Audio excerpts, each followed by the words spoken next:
ప్రియమైన దేవుని జనాంగమా, అద్భుతము అన్న పదం క్రైస్తవ సమాజంలో ఎప్పటి నుంచో వినబడుతుంది.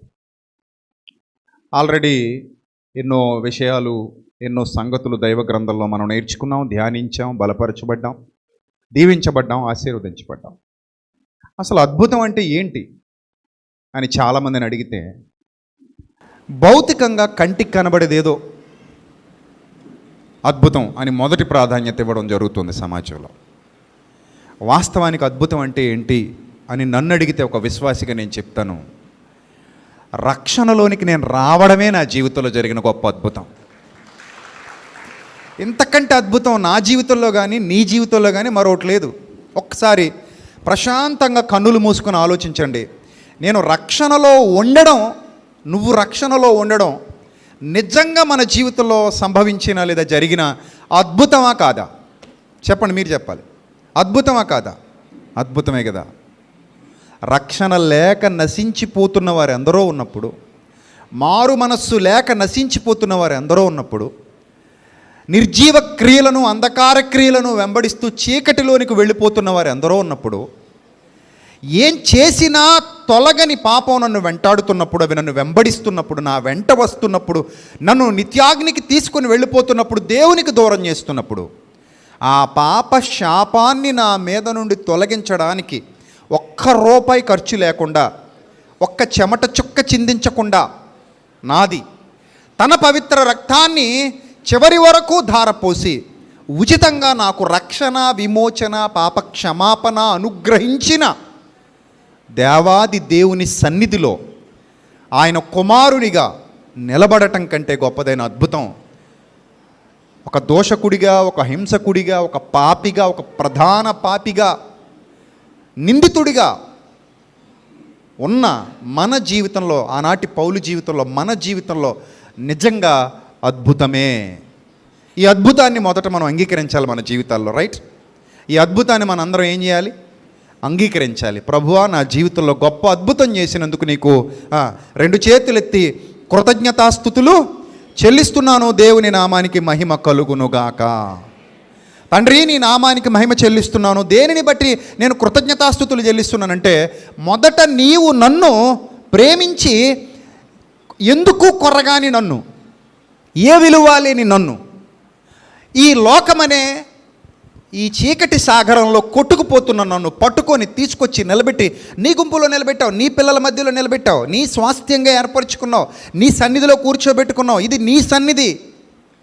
ఈరోజు నీ సన్నిధికి రావడానికి ఒక యోగ్యత లేని నాకు అవకాశం ఇచ్చావు. అయోగ్యుడనైనా నన్ను చేర్చుకున్నావు నీ మందలోనికి.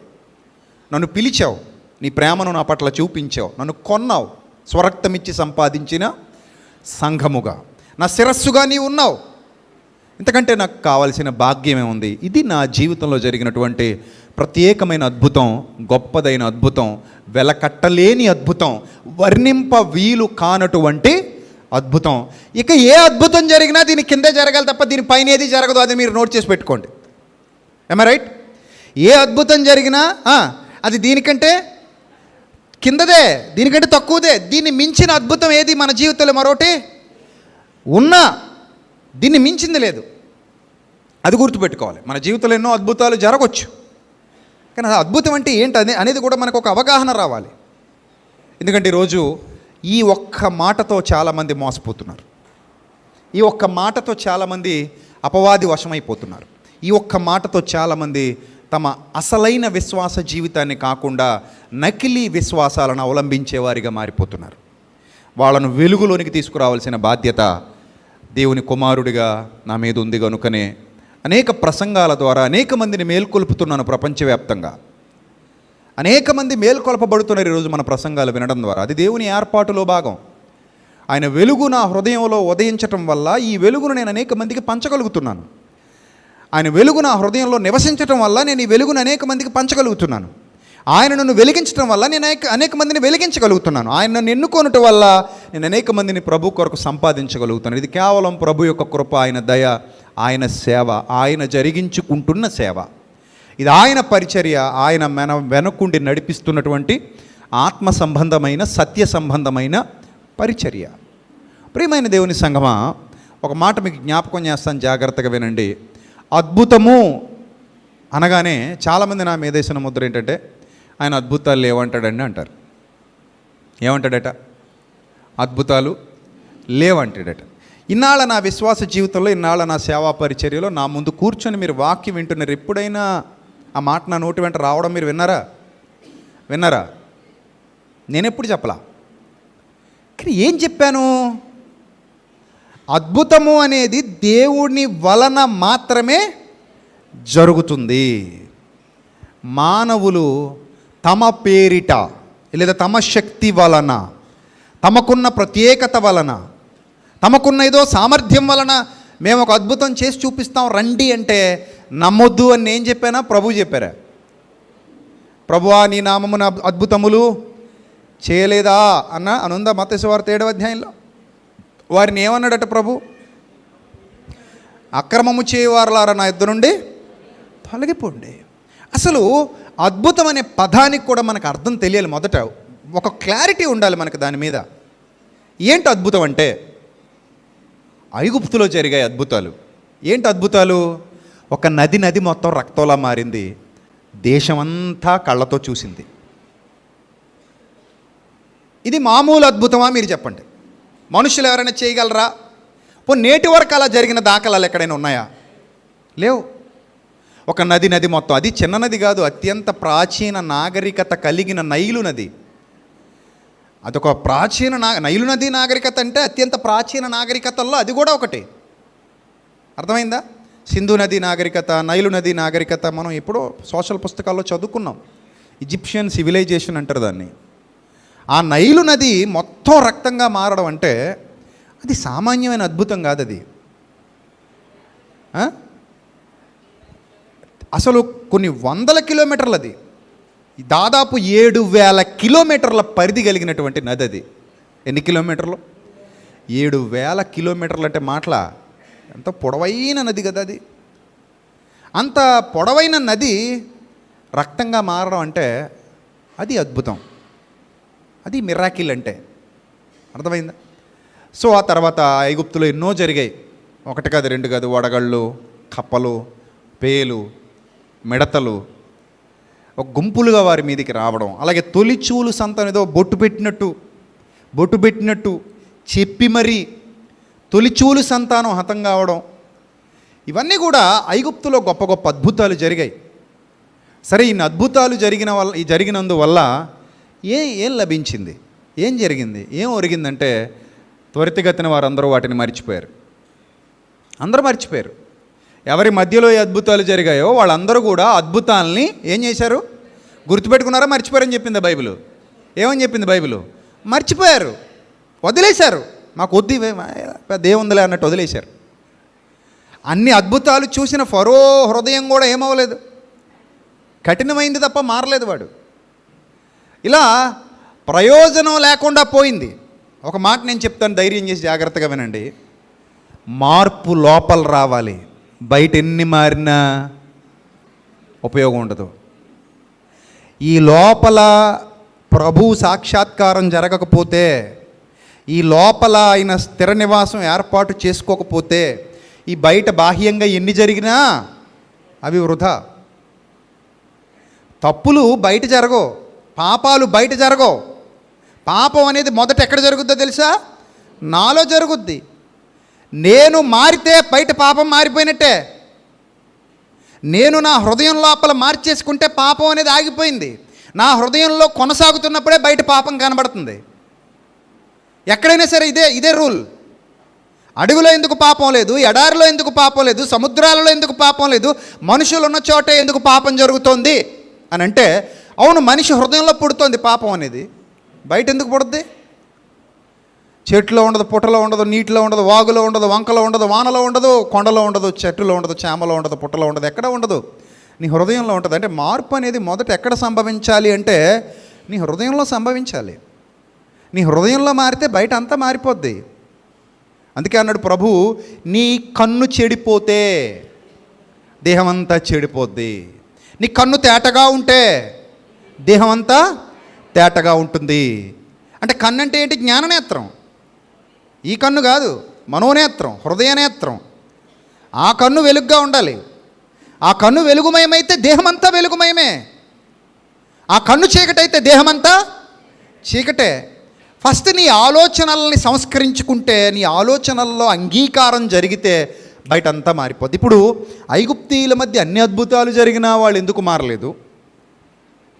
ఇశ్రాయేలీల మధ్యలో అన్ని అద్భుతాలు జరిగినా వాళ్ళు ఎందుకు ప్రభువుకు తాము అప్పగించుకోలేదంటే, అద్భుతాలు ఎన్నో జరిగాయి, కానీ అసలైన అద్భుతం వాళ్ళ హృదయంలో జరగల. అర్థమైందా? అసలైన అద్భుతం ఎక్కడ జరగలేదు?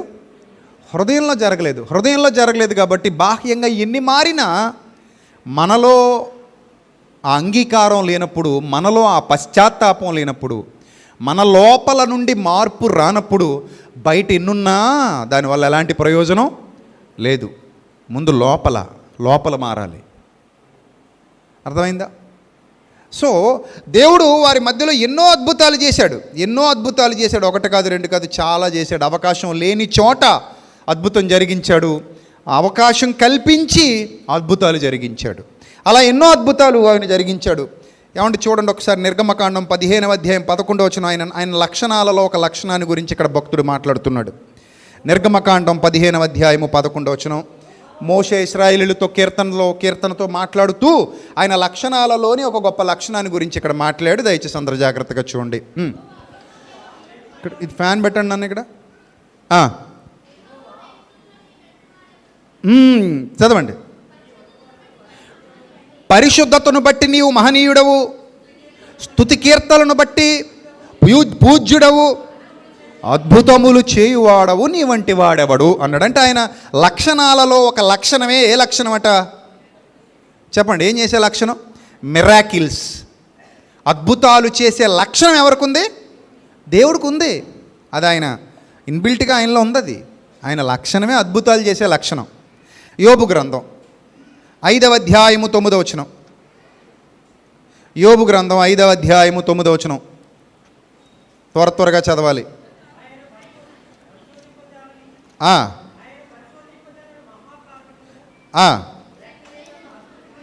లెక్క లేనన్ని అద్భుత క్రియలు అట. ఎన్ని క్రియలు? ఎన్ని? లెక్క పెట్టగలనన్నా, లెక్క లేనన్ని అద్భుత క్రియలను చేయువాడు అని వ్రాయబడింది. ఆయన గురించి మాట్లాడుతూ ఆయన లెక్క లేనన్ని అద్భుత క్రియలను చేయువాడు. లెక్క పెట్టలేని అద్భుతాలట. ఆయన పరిశోధింపజాలని మహాకార్యాలు, లెక్క లేనన్ని అద్భుత క్రియలు చేయువాడు. ఎందుకంటే మనకు అలవాటైపోతే అది అద్భుతాలు అనిపించదు. ఇప్పుడు మ్యాజిక్ ఒకసారి చూసామనుకోండి, ఏమవుతాం? షాక్ అవుతాం, అంతే కదా. అరే భలే తీశాడు, పువ్వు లోపల పెట్టాడు, పావురం బయటికి తీశాడు, 2 ముక్కలుగా నరికేశారు, మళ్ళీ అతికించేశారు, భలే కలిసిపోయింది. తల తీసేశారు, మళ్ళీ ఏకం చేశారు. ఆ పెట్టిలోకి వెళ్ళాడు, పైనుంచి వచ్చాడు. ఇవన్నీ ఫస్ట్ టైం చూసినప్పుడు బాబా అంటాం, అంతేనా? రెండోసారి మళ్ళీ అదే మ్యాజిక్ షోకి తీసుకెళ్తే, ఇప్పుడు ఆ పెట్టిలో దొరుకుతాడా, అందులోంచి వస్తాడు చూడు అంటావు. ఇప్పుడు అందులో పువ్వు పెట్టాడా, నెక్స్ట్ పావురం తెస్తాడు చూడే అంటావు, అవునా? అలాగా రెండోసారి కూడా అయిపోయింది. మళ్ళీ మూడోసారి అదే మ్యాజిక్ షోకి వెళ్ళావు. ఇప్పుడు ఏమంటావు? ఆవిలించుకుంటుంటావు, తలగోక్కుంటావు, చూస్తావు, పెట్టిలో పెడతాడు చూడు, అందులోంచి వస్తాడు మళ్ళీ అంటాడు. ఆ పావురం తీస్తాడు చూడు ఇప్పుడు అంటావు. సో 4వసారి కూడా మళ్ళీ అదే మ్యాజిక్ షోకి వెళ్తే నిద్రపోతావు. 5వసారి వెళ్ళవు. ఇంకా ఎందుకు? అస్తమానం ఏం చూస్తాం, చిరాకు వచ్చింది, ఏం చూస్తాం అస్తమానం ఇది బాగా ఇష్టం అనుకో, ఇంకా ఇంకో 10 సార్లు వెళ్తావు. ఎన్నిసార్లు వెళ్ళినా అదే జరుగుతుంది అన్నప్పుడు ఇంకా అందులో ఉన్న అద్భుతానికో మెస్మరైజేషన్కో నువ్వు ఫీల్ అవ్వవు. ఎందుకంటే ఇంకా చూసేసాం కదా, అలవాటు అయిపోయిన తర్వాత పెద్ద ఫీల్ అవ్వం, అంతే కదా. ఇన్ ద సేమ్ వే దేవుని అద్భుతాలలో ఒక అద్భుతం వర్షం కురిపించడం అట. వర్షం కురిపించడం అద్భుతమా కాదా చెప్పాలి మీరు?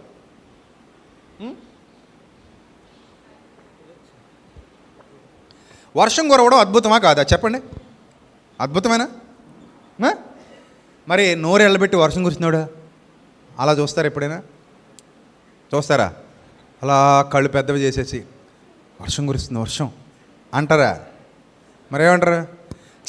ఈరోజు బయటికి వెళ్దాం అనుకున్నాను, దిక్కుమాలిన వర్షం అంటారు. అవునా కదా? అంటే వర్షాన్ని తిట్టుకునే స్థితికి వచ్చామంటే, ఎందుకంత తిట్టుకునే స్థితికి వచ్చామంటే అది అద్భుతమని మనం ఇప్పుడు గుర్తించాం కనుక. అది అద్భుతమే. ఒక ఊరు మొత్తం మీద వర్షం పడాలి, ప్రెసిడెంట్ గారి వల్ల అవుద్దా? అవదు. ఒక నియోజకవర్గం మొత్తం మీద వర్షం పడాలి, ఎమ్మెల్యే గారి వల్ల అవుద్దా? అవదు. ఒక రాష్ట్రం మొత్తం మీద వర్షం పడాలి, ముఖ్యమంత్రి గారి వల్ల అవుతుందా? అవదు. ఒక దేశం మొత్తం మీద వర్షం పడాలి, ప్రధానమంత్రి వల్ల అవుతుందా? అవదు. పోనీ వీళ్ళందరూ కలిస్తే ఒక వీధిలో కురిపించగలరా? మొత్తం అందరూ కలిసి, ప్రధానమంత్రి మొదలుకొని ప్రెసిడెంట్ గారి వరకు అందరూ కలిసినా ఒక వీధిలో వర్షం కురిపించగలరా? కురిపించలేరు. అలాంటిది ప్రపంచం మొత్తం వర్షం కురుస్తుంది. అదొక టెక్నాలజీ, ఏర్పాటు చేయబడిన విధిరాత అంటారు కదా, అది విధిరాత అంటే. నీ బ్రతుకులో జరిగేది కాదు, అక్కడ జరిగేది విధిరాత. ఏంటి ఆ విధిరాత? వర్షము కురియునట్లు ఆయన మేఘములకు ఆజ్ఞాపించెను. ఇవి చిరకాలం మేఘాలు నెరవేర్చాలి, అది జరగాలంతే, అది జరిగి తీరాలంతే. అది విధిరాత. దేవుడు నియమించిన రాత, దేవుడు రాసిన రాత. వర్షం కురవాలి, కురుస్తుంది. రైట్? ఇప్పుడు అది అద్భుతమా కాదంటే మహా అద్భుతం. అది ఎలా అండి? ఈ టెక్నాలజీ ఎలా అని మనం పరిశోధన చేస్తే, సూర్యుడు తన కిరణాలను ఎక్కడి నుంచో పంపిస్తాడు భూమి మీదకి. ఆకాశంలో మంట ఉంది, కింద మనం ఉన్నాం. అక్కడి నుంచి వచ్చి సముద్రాలలో నీటిని, నదులలో నీటిని సూర్యుడు వేడెక్కింపజేస్తుంటే, అలా వేడెక్కినటువంటి మరిగినటువంటి నీటి ఆవిరిగా మారి, ఆ నీటి ఆవిరి అలా తేలిగ్గా పైకెగిసిపోయి అక్కడ మేఘాలుగా గడ్డగట్టి అవి ఎక్కడెక్కడికి వెళ్ళాలో అక్కడ మళ్ళీ వచ్చి కురిసేస్తుంది.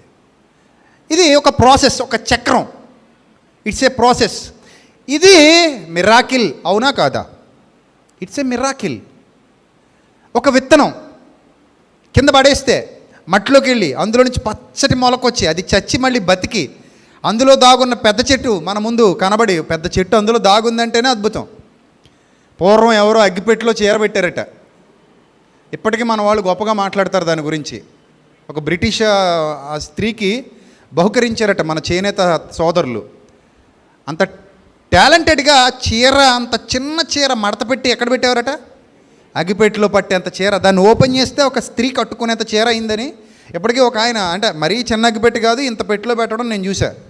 ఒక చేనేత సోదరుడు ఇంత పెట్టెలో పెట్టాడు, అంటే మన అరచే ఎంత ఉందో పెట్టి అందులో పెట్టాడు. అది గొప్పే కదా. సో అలాంటిది ఇంత చిన్న అగ్గిపెట్టెలో అంత పెద్ద చీర ఎలా పట్టింది అంటే, అది అద్భుతం అండి. అంటే చిన్న విత్తనంలో అంత పెద్ద మహావృక్షం ఎలా పట్టింది? ఎలా పట్టిందంటే అది అద్భుతమే. ఆ టెక్నాలజీని చిన్న విత్తనంలో పెట్టి భూమి మీద పడేసాడు. అది నువ్వు మట్టిలో పెడితే చాలు, ఆ టెక్నాలజీ ఏమైపోద్ది? ఓపెన్ అయిపోద్ది. ఓపెన్ అయిపోయి అందులో నుంచి క్రమక్రమంగా నువ్వు చూస్తూ ఉండగానే అలా పెద్ద చెట్టు అయిపోద్ది. మర్రి విత్తనం మర్రి చెట్టు అవుతుంది. సో అద్భుతాలు, లెక్కలేనన్ని అద్భుతాలు ప్రకృతిలో జరుగుతూనే ఉన్నాయి. ఒక మట్టి ఉండ భూమి గాలిలో వేలాడుతూ తిరుగుతుంది కక్ష తప్పిపోకుండా. ఒక అగ్గి ఉండ గాలిలో వేలాడుతూ ఈ మట్టి ఉండ మీదకి పవర్ని పంపిస్తుంది కక్ష తప్పిపోకుండా. మీరు అనుకోవచ్చు, ఇంత పెద్ద విశాల విశ్వంలో వాటిని అలా పట్టి ఉంచింది ఎవరు? దేవుడే. అది నేను బలంగా నమ్ముతున్నాను. ఒక నాస్తికుడు నమ్మకపోవచ్చు, దేవుడు కాదు అనొచ్చు, ఐ డోంట్ కేర్, అది అతని విశ్వాసం. కానీ నేను బలంగా నమ్ముతున్నాను, ఇంత విశాల విశ్వంలో అది అక్కడే ఎందుకు తిరగాలి? ఎక్కడికో పోవచ్చుగా. 2 బెలూన్లు గాలిలో వదిలి బలభద్రపురం దాటకూడదంటే వింటాయా మన మాట? అవి వింటాయా? గాలి తీస్తే ఆడు పోతాయి. కానీ కొన్ని వేల సంవత్సరాలు గడుస్తున్న సూర్యుడు అదే కక్షలో, చంద్రుడు అదే కక్షలో, భూమి అదే కక్షలో, గ్రహాలు అదే కక్షలో, నక్షత్రాలు అదే కక్షలో, ఒక్కటి కూడా దారి తప్పిపోకుండా, కట్టు తప్పిపోకుండా అదే విధంగా అంతే కొలతల్లో. మళ్ళీ కొలత మారితే లెక్కలు మారిపోతాయి. మణిపూర్ వెళ్ళాం కదా మేము, 4:30 మధ్యలో ఇది ఇలా అయిపోద్ది అక్కడ. అంత తొందరగా తెల్లవారిపోద్ది. చీకటి 6 అయ్యే వరకు ఉండదు, 5:30 అయ్యే వరకు ఉండదు. 4 అయ్యేసరికల్లా ఇది ఇలా తెల్లగా తెల్లారిపోద్ది. కరెక్ట్గా 4. ఎందుకు? సూర్యోదయం అయ్యే ప్రాంతాలకు దగ్గర ప్రాంతం కాబట్టి తొందరగా తెల్లవారిపోద్ది. అప్పుడే తెల్లారిపోయింది అనుకుంటే వాచ్ చూసుకుంటే 4 అదే మన ఇక్కడికి వచ్చి నా వాచ్ చూసుకుంటే ఇంకా చీకటిగా ఉంటుంది. 4 గంటలకు మనకి ఇంకా చీకటిగానే ఉంటుంది, అంతా చీకటిగా ఉంటుంది. లైట్ వేసుకెళ్ళాలి, బ్యాటరీ లైట్ వేసుకుని అలా ఉంటుంది కదా. శీతాకాలం అయితే మరీను. అలాంటిది అక్కడ చాలా తొందరగా తెల్లవారిపోద్ది. అలాగే అరుణాచల్ ప్రదేశ్ కూడా కదా. సో సూర్యుడు ఆ కక్షలో తప్పిపోకుండా కరెక్ట్గా చిన్న కొలత తేడా వచ్చినా ఇందులో లెక్కల మార్పులు వచ్చేస్తాయి. మరి ఇప్పుడు మనకి ఎంతకీ తెల్లారట్లేదు అనుకోండి, మనం వస్తాం ఇక్కడికి, ఇంట్లో కూర్చొని తల్లబట్టేసుకుని అలా చూస్తుంటాం. ఏం జరుగుతుంది? ముందు మన గడియారం చూసుకుంటాం, బ్యాటరీ అయిపోయింది అనుకుంటాం. తర్వాత పక్కింటోడి గడియారం చూస్తాం, అప్పుడు కన్ఫర్మ్ చేసుకుంటాం. ఫోన్ ఓపెన్ చేసి చూసుకుంటాం, కన్ఫర్మ్ చేసుకుంటాం. ఇలాగ న్యూస్ మొదలైపోద్ది, బ్రేకింగ్ న్యూస్ అంటాడు. ఏంటి బ్రేకింగ్ న్యూస్? 6 అయినా తెల్లారలేదండి, ఇంకా చీకటిగానే ఉంది. ఏంటి వింత? అందరూ తలలు పట్టుకుంటున్నారు, కంగారు పడొద్దని చెప్తున్నారు. ఈలోగా జ్యోతిష్కులు వచ్చేస్తారు, గ్రహాలు వాళ్ళు వీళ్ళు మొత్తం అందరూ వచ్చేస్తారు. ఎవరు విధానం, ఎవరు వెర్షన్ వాళ్ళు చెప్పేస్తుంటారు. కానీ ఇంకా తెల్లారదు, చీకటిగానే ఉంటుంది. 12 అయిపోయింది, ఇంకా చీకటిగానే ఉంది. 1 గంట అయిపోయింది, ఇంకా చీకటిగానే ఉంది. మనం చర్చికి కూడా రాం, ఇంట్లోనే పడి ఉంటాం. ఎందుకంటే ఏదో జరుగుతుంది, బయటికి వెళ్తే ఏమైపోద్దో అని భయం. ఇక ఎప్పటికీ తెల్లారదు అని ఒక న్యూస్ వచ్చింది అనుకోండి, ఏం చేస్తారు చెప్పండి? కొన్ని ధ్రువ ప్రాంతాలు ఉంటాయి, అక్కడ కొన్ని ప్రాంతాల్లో ఇప్పటికీ భూమి మీదే వాళ్ళకి పగలుండదు, చాలా నెలల పాటు పగలుండదు. అలా చీకట్లోనే గడపాలి కొన్ని ప్రాంతాలు. మరి ఏంటి పరిస్థితి అలా జరిగితే? ఇంకంతే, మన జీవితం తెల్లారినట్టే. కానీ ఇంత కూడా తేడా లేకుండా జరుగుతున్నాయి అన్నీ. మరి ఇవన్నీ ఏంటి చెప్పండి? అద్భుతాలా కాదా? చెప్పండి, మీరు చెప్పండి. నిజంగా దేవుని మనసెరిగినవాడు, నిజంగా దేవుడిని ఆరాధించేవాడు, నిజంగా ఆయన ఎందుకు భయభక్తులు నిలిపినవాడు ఆయన అద్భుతాలను గురించి మాట్లాడతాడు, ఆయన అద్భుతాలను గురించి తెలుసుకుంటాడు, ఆయన అద్భుతాలను గురించి ఆలోచిస్తాడు. ఆయన అద్భుతకరుడు, ఆశ్చర్యకరుడు, నిత్యము లెక్కలేనన్ని అద్భుతాలు చేస్తున్నాడు అటు చూడండి. అదే వ్రాయబడింది కీర్తనల గ్రంథం, అదే యోబు గ్రంథం 9వ అధ్యాయం 10వ వచనం చదువుదాం. అదే యోబు గ్రంథం 9వ అధ్యాయం 10వ వచనం. ఎవడునూ తెలుసుకొనలేని మహత్తైన కార్యములను, లెక్కలేనన్ని అద్భుత క్రియలను ఆయన చేయుచున్నాడు. ఎన్ని అద్భుత క్రియలమ్మా? లెక్కలేనన్ని. కీర్తనల గ్రంథం 9వ కీర్తన 1వ వచనం. కీర్తనల గ్రంథం 9వ కీర్తన 1వ వచనం. నా పూర్ణ హృదయముతో నేను యెహోవాను స్తుతించెదను, యెహోవా నీ అద్భుత కార్యములన్నిటినీ నేను వివరించెదను. చూసారా? ఆయన అద్భుత కార్యాలు, ఆయన చేస్తున్న అద్భుతాలు నిత్యం మన జీవితంలో జరుగుతూనే ఉన్నాయి. కానీ వీటిని గురించి దేవుడు అద్భుతం చేశాడని ఎప్పుడైనా సంఘాలలో మాట్లాడడం మనం విన్నావా? మీకు మైక్ ఇచ్చి దేవుడు నీ జీవితంలో చేసిన అద్భుతం చెప్పంటే ఏం చెప్తావు? మరీ హీనంగా తయారయ్యారు కదా మన వాళ్ళు. చాలాసార్లు వీడియోలు వేసి మరీ చూపించా. అద్భుతాలు ఏంటి అంటే వాళ్ళు చెప్పిన అద్భుతాలు ఏమేమి విన్నారు మీరు? ఒక ఆయన అంటాడు, నా తెల్ల జుట్టు ఈ ఆయిల్ రాసుకున్న తర్వాత నల్లగా మారింది అంటాడు. అద్భుతమా అది? అద్భుతమా? దాన్ని అద్భుతం అనాలా? ఒక ఆయన అంటాడు, ఈ ఆయిల్ రాసుకున్న తర్వాత నా జుట్టు ఓడట్లేదు అంటాడు. అది అద్భుతమా? లేకపోతే ఈ కర్చీఫ్ మీదేసిన తర్వాత మా గేదె పాలిచ్చింది, అద్భుతమా అది? అంటే మీకు అనిపిస్తుందా ఇవన్నీ అద్భుతాలని?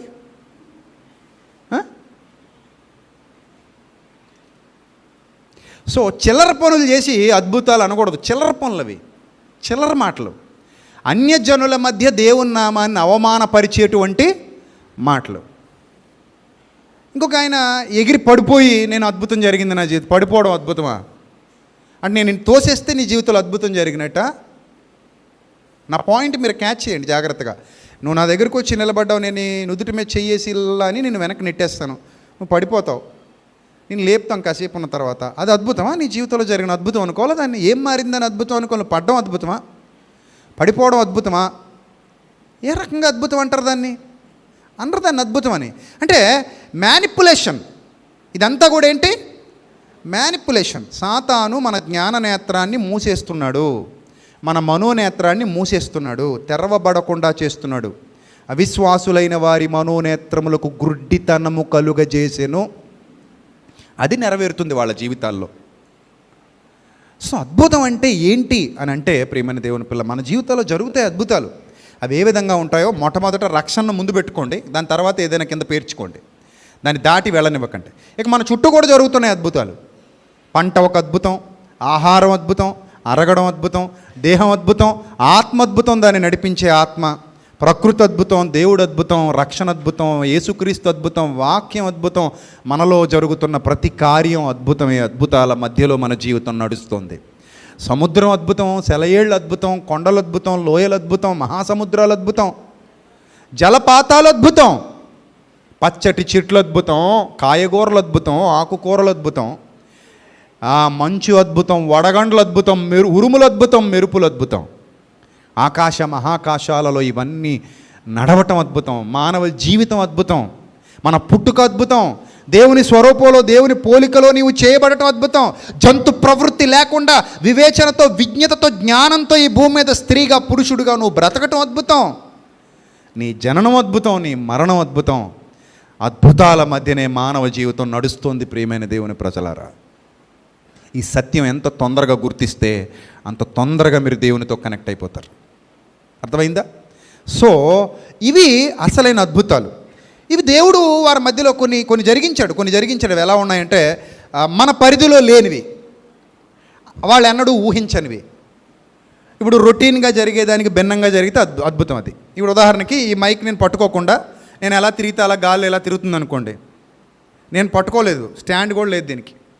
నేను ఎలా తిరిగితే అలా తిరుగుతుంది, గాల్లోనే వేలాడుతుంది. ఇలా అంటే ఇలా డౌన్ అవుతుంది, ఇలా అంటే ఇలా అప్ అవుతుంది. అప్పుడు ఈ టెక్నాలజీ కానీ ప్రస్తుతానికి మీకు తెలియకుండా ఇప్పుడు వచ్చేసింది అనుకోండి, అని మీకు తెలియదు ఇంకా, అది వచ్చేసింది అనుకోండి. అప్పుడు నేను ఈ మైక్ ఇలా గాల్లో వదిలేసి నేను ఎటు తిరిగితే అటు ఇలా తిరుగుతుంది, నేను ఇటు వస్తుంది ఇలా జరుగుతుంది అనుకోండి మైక్. మీరు కాసేపు ఎలా చూస్తారు? కాసేపు అంటే అన్ని వారాలు కాదు, అది జరుగుతున్న తొలివారం. ఇది జరిగిన తొలివారం మీరు ఎలా చూస్తారంటే, మైక్ చూసావా అన్నయ్య ఎలా తిరిగితే అలా తిరుగుతుంది, కొత్త టెక్నాలజీ అనమాట. అరే భలే ఉంది, గాలి ఎలా నిలబడింది అంటావు, అది ఏదో పట్టుకుందనమాట, దాన్ని మొత్తం ఏదో టెక్నాలజీ కనిపెట్టారు. సో ఇటు కదలకుండా అటు ఇటు బాగానే తిరుగుతుంది, భలే తిరుగుతుంది చూసావు, అటు వెళ్తే అటు వస్తుంది, ఇటు. డ్రోన్ కెమెరా చూసినప్పుడు ఫస్ట్ ఒక ఆయన కర్రతో కొట్టేపోయాడు, ఇది ఏదో కొత్త పక్షి అనుకొని. పాపం ఆ శ్రీకాంత్ లాంటి 1,00,000 ఎంతో పెట్టి కొనుక్కు తెచ్చుకున్నాడు, దాన్ని ఏమైనా కర్త పగలగొడిచాడు అనుకోండి. ఆ తర్వాత నాయనో బాబోయ్ అని పరిగెడతాడు. నిజం, పల్లెటూరులో పెళ్లి జరుగుతుందట, కొత్తగా డ్రోన్ కెమెరా తెచ్చారట. అందరూ పల్లెటూరు వాళ్ళు, పెళ్ళికి వచ్చిన వాళ్ళు. ఇది పైన గీమని వచ్చేస్తుందట పైన. అమ్మ ఇదేదో కొత్త రకం రాబందులాగా ఉందనుకొని చేతిలో కర్ర తీసి వాడు పీకాడట, పెళ్ళిలోకి వచ్చి డిస్టర్బ్ చేద్దామో అని. అప్పుడు ఆ ఫోటోగ్రాఫర్ అన్నాడు పరుగులెత్తుకుంటే వెళ్ళి, నమస్కారం రా నాయన, నిన్ను ఎవరి దగ్గరికి వచ్చాడు ఇక్కడికి, నా డ్రోన్ నాశనం చేశారు దరిద్రుడా. ఆ పెళ్లి పెద్దట అతను, కానీ ఏం చేయగలడు, ఇంకా ఏం చేయలేడు. సో కొత్తగా వచ్చినప్పుడు అది మనకి ఎలా ఉంటుంది, వింతగా ఉంటుంది. అందుకే కొత్తొక వింత పాతొక రోత అన్నారు పెద్దలు, సామెత అది. కొత్తొక వింత పాతొక రోత. సో ఈ కొత్తగా వచ్చినప్పుడు అర్రీ ఇదేదో కొత్త టెక్నాలజీ, గొప్ప టెక్నాలజీ అని 2వ వారానికి అలవాటు పడిపోతాం, 3వ వారానికి అలవాటు పడిపోతాం, పట్టించుకోం. ఇలా జీవితంలో ఎన్నో అద్భుతాలు జరుగుతుంటే ఆ అద్భుతాలని మనుషులు ఏం చేస్తున్నారు చెప్పండి, ఏం చేస్తారు? మర్చిపోతారు. అర్థమైందా? మర్చిపోతారు. ఆ దేవుడు చేసిన అద్భుతాలని ఇశ్రాయేలీలు కూడా ఏం చేశారంటే మర్చిపోయారు. చూడండి, న్యాయాధిపతుల గ్రంథం 6వ అధ్యాయం 11వ వచనం. న్యాయాధిపతుల గ్రంథం 6వ అధ్యాయము 11వ వచనం. గిడియోన్తో మాట్లాడుతుంది. గిద్యోన్తో ఏమంటున్నాడు చూడండి. యెహోవా దూత వచ్చి అబీయజ్రీయుడైన యోవాషునకు కలిగిన ఒఫ్రాలోని మస్తకి వృక్షం కింద కూర్చుండెను. యోవాషు కుమారుడైన గిద్యోను మిద్యానీలకు మరుగై ఉండినట్లు గానుగు చాటున గోధుమలు దొల్లగొట్టుకొని చూడగా యెహోవా దూత అతనికి కనబడి, పరాక్రమము గల బలాఢ్యుడా, యెహోవా నీకు తోడై ఉన్నాడని అతనితో అనగా, గిద్యోను చిత్తమున ఏలినవాడా, యెహోవా మాకు తోడై ఉండని ఎడల ఇదంతయు మాకేలా సంభవించెను, యెహోవా ఐగుప్తులో నుండి మమ్మల్ని రప్పించినని చెప్పుచు మా పితరులు మాకు వివరించిన ఆయన అద్భుత కార్యములన్నీ ఏమాయెను, జరగట్లేదేంటి?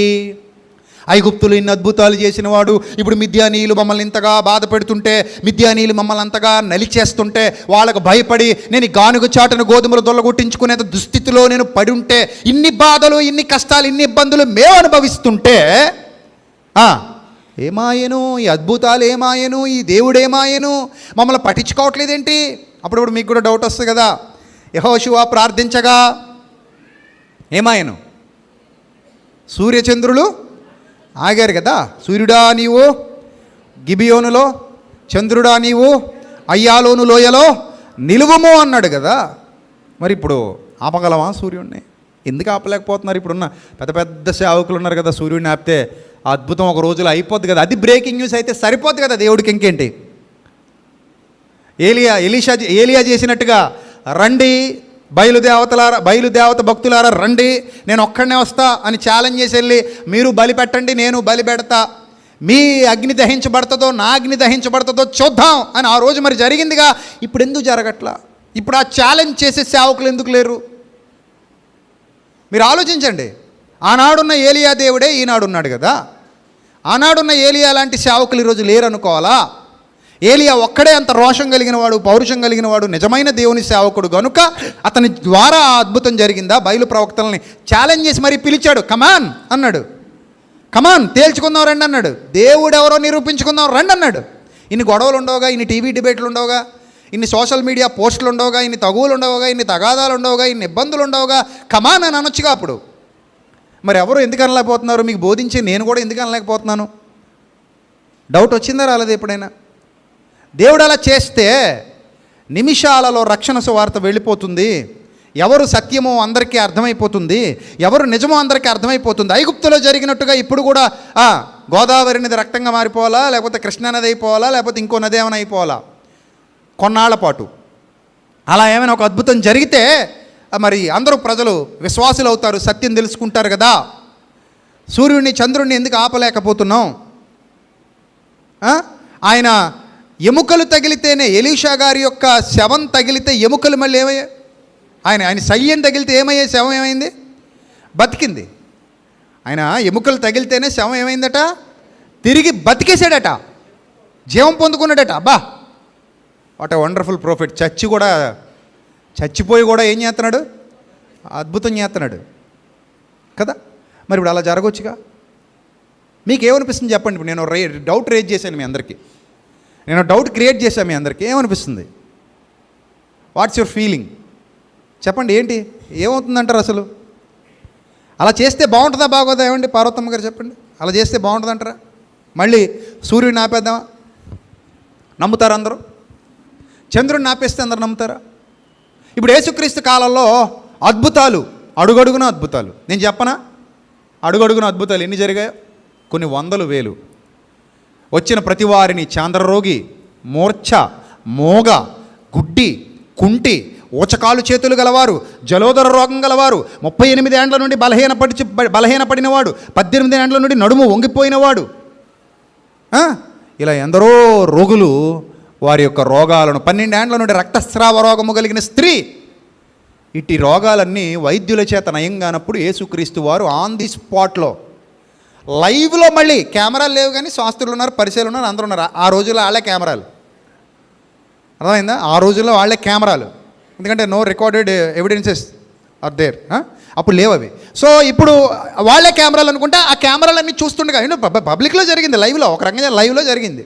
సీక్రెట్గా ఇంట్లో తీసుకెళ్ళి చేసింది కాదు ఆయన చేసిన ప్రతి అద్భుతం. మంచం మీద నుండి దింపేస్తే పక్షవాయువు గలవాడిని అక్కడికక్కడ అందరి ముందు ఆ వేలాది మందిలో, ఆ జనుల మధ్యలో స్వస్థపరిచి వెళ్ళిపోయినా పరుపెత్తుకు వెళ్ళిపోయాను. అప్పటి వరకు మంచం మీద దిగినోడు దిగ్గున లేచి పరుపెత్తుకుపోయాడట. It's a miracle. అలాగే నాయీని విధవరాలు, నజరేతు పక్కనే ఉంటుంది గ్రామం. దాదాపు 20 మంది మన సంఘ సభ్యులు నాతో పాటు రాబోతున్నారు అక్టోబర్ నెలలో. చూపిస్తాను మీకు ఆవిడ ఎక్కడ జరిగిందో అవన్నీ చూపిస్తాను మీకు. నజరేతు వెళ్తాం మనం, నాయీని వెళ్తాం, అన్ని ప్రాంతాలు తిరిగి వస్తాం. సో అక్కడ ఏమేం జరిగాయో మీకు ఎక్స్ప్లెయిన్ చేస్తాను నేను. సో అక్కడ నజరేతుకి చాలా దగ్గరగా ఉండే ప్రాంతం, అటు ఆ ఊరు ఉంటే ఇటు ఈ ఊరు ఉంటుంది. ఆ నాయీని విధవరాలు కుమారుడు శ్మశానానికి తీసుకెళ్ళిపోతూ ఉండగా వెళ్తాడు, పాడి ముట్టుకుంటాడు, లే అంటాడు, యవనస్తుడు లేచిపోతాడు, చచ్చినోడు బతికించేశాడు. అద్భుతం. మరి ఇప్పుడు అలాగైతే మేము ఎప్పుడు శ్మశానాల్లోనే ఉండాల్సి వస్తుంది ఇప్పుడు సేవకులు, అవునా కదా? ఇప్పుడు అదే జరుగుతుంది అనుకోండి. సేవకులందరూ ఎక్కడ ఉండాలి? సంఘాల్లో ఉండాలి. ఇప్పుడు శ్మశానాల్లో ఉంటారా? ఎక్కడ శ్మశానం? అక్కడ తీసుకెళ్ళిపోతారు అవసరమైతే డబ్బులు ఇచ్చి, ఎంతైనా ఖర్చు పెట్టేవాళ్ళు. మనం అంటే ఇవ్వలేమనుకోండి. కొంతమంది ఏం చేస్తారో తెలుసా? మనిషి బతికించుకోవాలనుకున్నప్పుడు అంటే తాళాలు ఎక్కడ పెట్టాడో చెప్పకుండా చచ్చిపోయినాడు, నోటు ఎవరి పేరు మీద రాశాడో, ఎక్కడ ఇచ్చాడో, ఎవరికి ఎంత ఇచ్చాడో చెప్పకుండా చచ్చిపోయినాడు, ఆస్తులు ఎక్కడున్నాయి, అంతస్తులు ఎక్కడైనా కార్డు మన ఒక ఆయన పిన్ని చెప్పకుండా చచ్చిపోయాడట. ప్రాబ్లం కదా మరి, ఎందులో రాయలేదట. నామినీ ఎవరు పెట్టాడో కూడా తెలియదట, అసలు అకౌంట్లో క్యాష్ ఎంత ఉందో తెలియదట. సో ఇలాంటి ఇబ్బందులు చాలా ఉంటాయి. అలాంటి వాళ్ళని బతికించుకోవాలనుకున్నాడు ఏం చేస్తారు చెప్పండి? పాస్టర్ గారు ఎన్ని కోట్లైనా పర్లేదండి, బ్లాంక్ చెక్ ఇస్తున్నాం, మీరు సంతకం పెట్టుకోండి, తర్వాత ముందు శ్మశానానికి రండి, వచ్చి ఆయన ఏం చేయండి, బతికించండి, చెప్పాక చంపేసినా పర్లేదు, చెప్పాక వాడు చచ్చిపోయినా మాకు ఏ ప్రాబ్లం లేదు, ముందు మాతో పాటు ఎక్కడ రావాలి మీరు? శ్మశానానికి రండి అంటారా అనరా? మీరు చెప్పండి, అంటారా అనరా? రోగుల్ని తీసుకొచ్చి పరిచేసేవారట వాళ్ళు వెళ్తుంటే, అపోస్తలు వెళ్తున్నా, ప్రభు వస్తున్నా పరిచేసేవారు. దావీదు కుమారుడా, దావీదు కుమారుడా, నన్ను కరుణించు, దావీదు కుమారుడా నన్ను కరుణించి కేకలేస్తుంటే అక్కడ ఉన్నవాళ్ళు షటప్ షటప్ నోర్మై అని అంటుంటే అస్సలు ఎవరి మాట వినకుండా దావీదు కుమారుడా వెళ్ళిపోవద్దు బాబు నన్ను కరుణించు బాబు అని అరుస్తున్నాడు. అంత జనసమూహాల్లో నీ గోల ఎవడ కనబడతారా? మేమే ఇక్కడ దిక్కు దివానం లేకుండా వెంబడిస్తున్నాం, ఆయన ఎప్పుడు స్వస్థపరిస్తాడు వెంట పోతున్నాం, ఈ జనాల్లో ఆయన దగ్గరికి వెళ్ళి ఖాళీ కూడా లేదు, గుడ్డోడా నువ్వు ఎక్కడ ఉండి అరిస్తే ఆయన వినబడద్దా అని కొంతమంది నివారించి చూస్తున్నారు ఆయన్ని.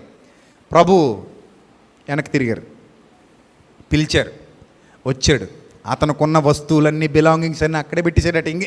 ఇంకా ఆడితో పని లేదు. బొచ్చు పట్టుకెళ్ళరా, బొచ్చు అంటే ఇంకా బొచ్చుతో నాకు పని ఉంది, బొచ్చే పక్కన పడేసాడు, బొచ్చే ఇంక అక్కర్లేదు, అది అక్కడ పడేసాడు, అది నాకు అవసరం లేదు, ఇంకెందుకు కళ్ళు వచ్చేస్తున్నాయి ఇప్పుడు నాకు, నన్ను పిలిచాడంటే అయిపోయింది అంతే, కళ్ళు వచ్చేస్తే వెళ్ళాడు. చూపు పొందకూరుచున్నావా బాబయ్య? అందుకే కదా ఇందాక నుంచి పిచ్చోళ్ళు అరుస్తున్నాను బాబయ్య, ఆ చూపే కావాలి బాబయ్య. దిగ్గున లేచాడు, చూపు పొందుకో. క్షణాల్లో చూపు వచ్చేసింది. లైవ్లో గుడ్డి కళ్ళు ఎలా ఉంటాయో మనకు తెలుసు, ఆ కలర్ ఎలా ఉంటుందో మనకు తెలుసు. గుడ్డి వాళ్ళ కళ్ళు ఎలా ఉంటాయి? మనలా ఉంటాయా? జీవం లేదు ఆ కళ్ళల్లో, జీవం లేని కళ్ళు అవి. శవం ఎలా ఉంటుందో గుడ్డి వాళ్ళ కళ్ళు కూడా అలాగే ఉంటాయి, ఎందుకంటే అందులో జీవం ఉండదు, వైట్గా అయిపోయి ఉంటుంది, మొత్తం మూసుకుపోయి ఉంటాయి, కంట్లోంచి నీరు లాంటిది కారుతూ ఉంటుంది, ఎందుకంటే ఆ కళ్ళు వర్క్ చేయట్లా, క్లోజ్ అయిపోయాయి. సో అలాంటి కళ్ళను జీవం కలిగేలా మార్చేశాడు. మిరాకిల్స్ ఒకటా రెండా? ఎన్ని మిరాకిల్స్ అండి, ఎన్ని మిరాకిల్స్, అద్భుతాల మీద అద్భుతాలు. ఒక రకంగా ఆకలితో ఉన్నోళ్ళకి ఒక మల్టీ క్యూజన్ రెస్టారెంట్ పెట్టేసాడు అక్కడ. అన్లిమిటెడ్ ఫుడ్ అనమాట, మన బార్బిక్ నేషన్లో ఉన్నట్టు. అన్లిమిటెడ్, మీ ఇష్టం వచ్చినంత తినండి అన్నట్టు. తింటానే ఉన్నారు, రొట్టెలు తింటున్నారు, చేపలు తింటున్నారు, అడిగిపో. అసలు మామూలు ఫ్రీ ఫుడ్ అనేసరికి ఎవడ కూడా తక్కువ తిండు కదా, ఫుల్లు లాగుతారు కదా, ఫుల్లుగా లాగేశారు. అంత తిన్నా కూడా ఇంకా 12 గంపలు మిగిలాయి. That was a miracle. ఇలా ఎన్ని మిరాకిల్స్ అండి, ఒకటా రెండా? మిరాకిల్స్ మీద మిరాకిల్స్ జరుగుతూనే ఉన్నాయి. మరి ఇప్పుడు కూడా అలా జరగొచ్చుగా? చెప్పండి, మీరు చెప్పండి, ఇప్పుడు జరిగితే బాగుంటుందా బాగోదా? మీ ఒపీనియన్ ఏంటిదండి చెప్పండి. బాగుంటుంది అనేవాళ్ళు ఎంతమంది ఉన్నారు? చెప్పరేంటి ఎవరు? ఇప్పుడు కూడా సేమ్ అలాగే జరిగితే బాగుంటుంది అనేవాళ్ళు ఎంతమంది ఉన్నారు? లైవ్లో జరగాలి, టీవీ 9 పిలవాలి, ఎన్టీవీని పిలవాలి, ఆల్ మీడియాస్, బీబీసీని పిలవాలి, ఆల్ మీడియా ఛానల్స్ని పిలిచి కూర్చోబెట్టి లైవ్లో చేయాలి. ప్లేస్ చెప్పాలి. సూర్యుడా నీవు ఆఫ్రికాలో నిలువుము, చంద్రుడా నీవు ఆస్ట్రేలియాలో నిలువుము అనాలి. అక్కడ ఇక్కడ లైవ్లో ఇంటరాక్ట్ అయి ఉండాలి విలేకరులందరూ. నిలిచిందా లేదా? అదిగో బాబు నిలిచిపోయింది, ఆఫ్రికాలో ఉన్నాడా మనోడు, ఎవడున్నాడు, అవసరమైతే టికెట్ తీసి పంపిస్తాం, లైవ్లో ఉండి చూడాలి. నిలిచిందా లేదా? నిలిచిపోయిందండి అంటే ఇంకేం కావాలి, అంతే అయిపోయింది, అంతే, మొత్తం బద్దలైపోయింది మీడియా మొత్తం. న్యూస్ మీడియాలో అదొక పెద్ద హల్చల్ కదా. మరి అలా ఎందుకు జరగట్లేదు? శ్మశానం దగ్గరికి వెళ్ళి పాడి మీద వెళ్తున్న వాడిని ముట్టి వాళ్ళు ఏమీ అడగలేదు. Note this point. నాయన విధవరాలు యేసయ్యని వచ్చి అయ్యా నా కుమారుని స్వస్థపరిచని అడగల. అక్కడ ఉన్నవాళ్ళు ఎవ్వరు కూడా వచ్చి బాబయ్య ఇతన్ని స్వస్థపరచు లేదా జీవింపజేయి, మృతులను బతికించని అడగల. ఆయన అంతటా ఆయన వెళ్తున్నారు, ఆవిడ ఏడుస్తోంది, పెద్దలందరూ వెంబడిస్తున్నారు, ఆవిడ కూడా ఏడుస్తూ వస్తుంది. జాలి కలిగింది ప్రభువుకి. జాలి కలిగి ఏం చేశాడంటే పాడిని ముట్టి స్వస్థపరిచేశాడు. వాళ్ళు ఎవ్వరికి తెలియదు ఆయన బతికించబోతున్నాడని. ఈ పాయింట్ మీరు క్యాచ్ చేయాలి. వాళ్ళు అడిగి బతిమలాడుకొని బాబు రా బాబు అనేదో శతాధిపతి దాసుడిని స్వస్థపరచమని అడిగినట్టుగా అడిగింది సందర్భం కాదు ఇది. అడగకుండా చేశాడు ఆయన. వాళ్ళు రిక్వెస్ట్ కూడా చేయలేదు. ఆయన వచ్చాడు, లే బాబు అన్నాడు, లేచేశాడు, తల్లికి బిడ్డను అప్పగించాడు, వెళ్ళిపోయాడు. మరి ఇప్పుడు అలా జరిగితే ఎలా ఉంటుంది చెప్పండి? ఒకసారిగా అందరూ ప్రభు వైపు తిరిగేస్తారా? ఒకసారిగా అందరూ ప్రభువుని అంగీకరించేస్తారా? అలా ఎన్నోసార్లు జరిగాయి, చరిత్రలో జరిగాయి. మీకు ఒక వింతైన విషయం చెప్పనా? ప్రపంచాన్ని పరిపాలించిన మొట్టమొదటి సామ్రాజ్యమైన బబులోను చక్రవర్తి నెబుకద్నెజరు మొట్టమొదటి విశ్వాసి. చక్రవర్తులలో, ప్రపంచ చక్రవర్తులలో మొట్టమొదటి విశ్వాసి ఎవరో తెలుసా? King Nebuchadnezzar. హ్యాంగింగ్ ఆడియన్స్ కట్టించాడు. ప్రపంచ వింతలలో ఒక వింత హ్యాంగింగ్ ఆడియన్స్. ఆ హ్యాంగింగ్ ఆడియన్స్ కట్టించినటువంటి ఒక చక్రవర్తి ప్రభువును అంగీకరించాడు. అంగీకరించడం మాత్రమే కాదు, తాకీదులు వ్రాయించాడు. ఆయనే దేవుడని ప్రపంచమంతటా తన సామ్రాజ్యంలో ప్రకటింపజేశాడు. ఎందువల్ల అలా జరిగింది? నెబుకద్నెజర్ విశ్వాసం ఉంచాలంటే మామూలు విషయం అది? నెబుకద్నెజర్ లాంటి వాడు నమ్మాలంటే మామూలు విషయమా? కాదు కదా. ఒక అద్భుతం జరగాలి. ఏ అద్భుతం జరగాలి? అగ్నిగుండంలో షడ్రక్ మెషక్ అబేద్నెగోల్ని పడేయాలి. పడేయమన్నాడు. వాళ్ళు ఎదిరించారు, రాజును ఎదిరించారు. ఇదిగో నువ్వు మమ్మల్ని రక్షించినా రక్షించకపోయినా వీ డోంట్ కేర్, మేము పట్టించుకోం. అసలు we don't care about you, నీ గురించి అసలు మాకు ఆలోచనే లేదు, ఏదో ఒకటి చేసుకో, వీఆర్ రెడీ టు డై, మేము చచ్చిపోవడం సిద్ధంగా ఉన్నాం, మేము చావడానికి ఐఎమ్ రెడీ. ఓకే, పంపించేశాడు. ఇంకా 7 ఎంతలు ఎక్కువగా గుండాన్ని మండించమన్నాడు. మండించారు. మండిస్తే ఈ తీసుకెళ్ళిన వాళ్ళు బట్టలు వేసుకుని వెళ్ళారట ఇసరడానికి. అంటే పాలిస్టర్ క్లాత్స్ లాంటివి వేసుకుని వెళ్ళి ఉంటారు మహానుభావులు. బట్టలు వేసుకెళ్తే ఆ విసురుతున్న క్రమంలో ఏమైందంటే ఆటోమేటిక్గా ఆ మంటలు ఆ బట్టలకు అంటుకుపోయాయి. అర్థమైందా? బట్టలకు అంటుకుపోయి ఎవరు చచ్చిపోయారు? ఫస్ట్ చెప్పండి, ఎవరు చచ్చిపోయారు? విసిరినోళ్ళు చచ్చిపోయారు. ఎవరు చచ్చిపోయారు? విసిరినోళ్ళు చచ్చిపోయారు. అలా విసిరినోళ్ళు చచ్చిపోతే మరి విసరబడిన వాళ్ళు ఏమైపోవాలి? చెప్పండి, విసరబడిన వాళ్ళు ఏమైపోవాలి? బూడిదైపోవాలా వద్దా? అయిపోవాలి కదా. కానీ అవ్వలా. వాళ్ళ లోపల తిరుగుతున్నారట. అప్పుడు రాజు సింహాసనం మీద కూర్చొని అంటున్నాడట, అరే నాయన, మనం విసిరింది ఎంతమందిని అని అడిగాడట. 3 బాబయ్య. మరి ఆ 4 ఎవడరా నాయన అన్నాడట.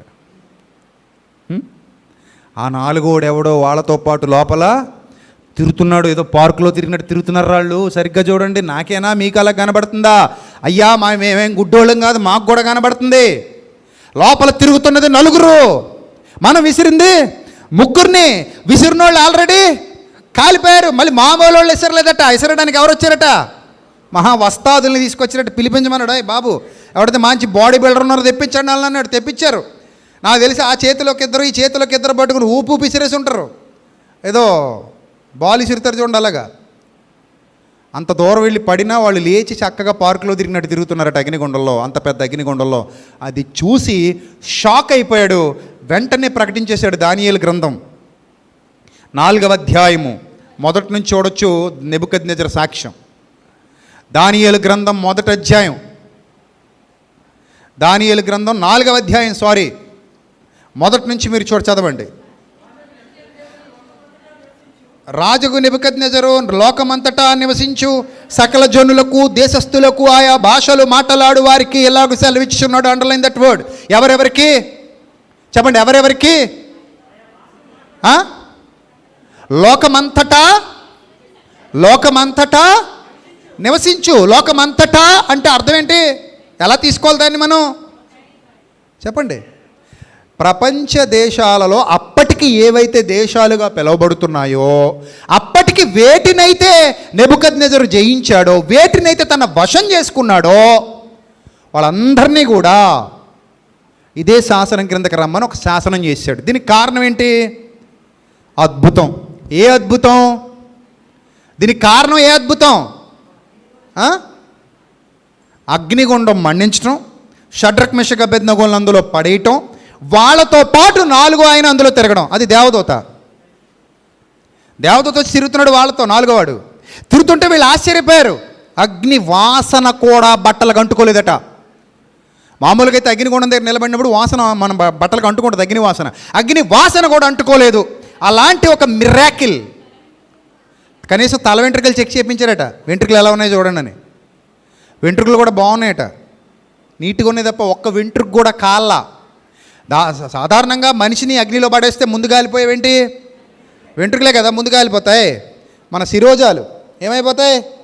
సరసరలాడిపోతాయి, టగటగటగ మండిపోతాయి. ఏదైనా శవాన్ని కాల్చేటప్పుడు చూడండి, తల దగ్గర పెడతారు నిప్పు, మొత్తం బాడీ అంతా తర్వాత కాలుతుంది, వెంట్రుకలు మాత్రం టక టక టక టక దరిద్రం కొంపోతుంది, ఆ వెంట్రుకలు మొత్తం కాలిపోయి కదా. సో అలాంటిది వాళ్ళ తలలో ఒక వెంట్రుకకు కూడా వాసన అంటుకోలేదంటే that was the great miracle. అది చాలా గొప్పదైన అద్భుతం. అది జరిగింది. అది జరగగానే రాజు ఏమైపోయాడు? కళ్ళతో చూశాడు కాబట్టి చేంజ్ అయిపోయాడు. కళ్ళతో చూశాడు కాబట్టి ఏమైపోయాడు? మారిపోయాడు. సో ఆ మార్పు ఏమైనా శాశ్వతంగా ఉందా? అతను ప్రకటించిన దానికి ప్రపంచం నేటికి కట్టుబడుతోందా? He was a king, but ఒక రూల్ చేశాడు. He made a rule. అయితే ఆ రూల్కి ఎప్పటికీ ప్రపంచం కట్టుబడి ఉందా? చెప్పండి. మరి ఇంకేంటి ఉపయోగం? అద్భుతం జరగడం వల్ల ఉపయోగం ఏముంది? ఇప్పుడు మనం ఈ చరిత్ర చదువుతున్నాం. ఇప్పుడున్న ప్రపంచం నెబుకద్నెజర్ చరిత్రను ఒప్పుకుంటుందా? ఈ విషయాన్ని, బైబిల్ని పక్కన పెట్టండి. ప్రపంచ చరిత్రలో ఈ విషయం రాయబడిందా? చెప్పండి, రాయబడిందా? పాఠ్యపుస్తకాల్లో ఉందా? లేదే. అంటే అద్భుతాలు జరిగినా కొన్ని సంవత్సరాలు గడిచేసరికి అవేమైపోతున్నాయి? మనుషుల హృదయాల్లో నుండి చెరపబడుతున్నాయి, నీతోనే ఆగిపోతాయి. ఒక అద్భుతం జరిగింది, ఏదో దేవుడు తనను తాను నిరూపించుకోవడానికి అద్భుతం చేస్తే, తనను తాను నిరూపించుకోవడానికి దేవుడు ఒక అద్భుతం చేస్తే అవి ప్రపంచ చరిత్రలో ఏమైపోతున్నాయి? చెరిగిపోతున్నాయి. ఇక యేసు ప్రభు వారి జీవితంలో చూద్దాం ప్రియమైన దేవుని ప్రజలారా. మత్తయి సువార్త 11వ అధ్యాయము 20వ వచనం. లైవ్లో జరిగింది ఇది. టైం పట్ల ఇంకా నెబుకద్నెజర్ దానికి కొంత టైం పట్టిందేమో. యేసు ప్రభు కాలంలో పెద్దగా టైం కూడా పట్ల. మత్తయి సువార్త 11వ అధ్యాయము 20వ వచనం చూద్దాం. పిమ్మట ఏ పట్టణములలో ఆయన విస్తారమైన అద్భుతములు చేసెనో ఆ పట్టణముల వారు మారు మనస్సు పొందకపోవుట వలన ఆయన వారిని ఇట్లు గద్దింపసాగెను. చూడండి జాగ్రత్తగా, వారు ఏం పొందలేదట? మారు మనసు పొందలా.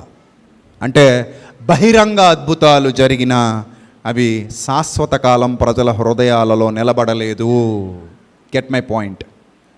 బహిరంగ అద్భుతాలు శాశ్వత కాలం ప్రజల హృదయాలలో నిలబడలేదు. అందుకే యేసు ప్రభు వారు లైవ్లో చేసే ఛాలెంజింగ్ మిరాకిల్స్ అవి.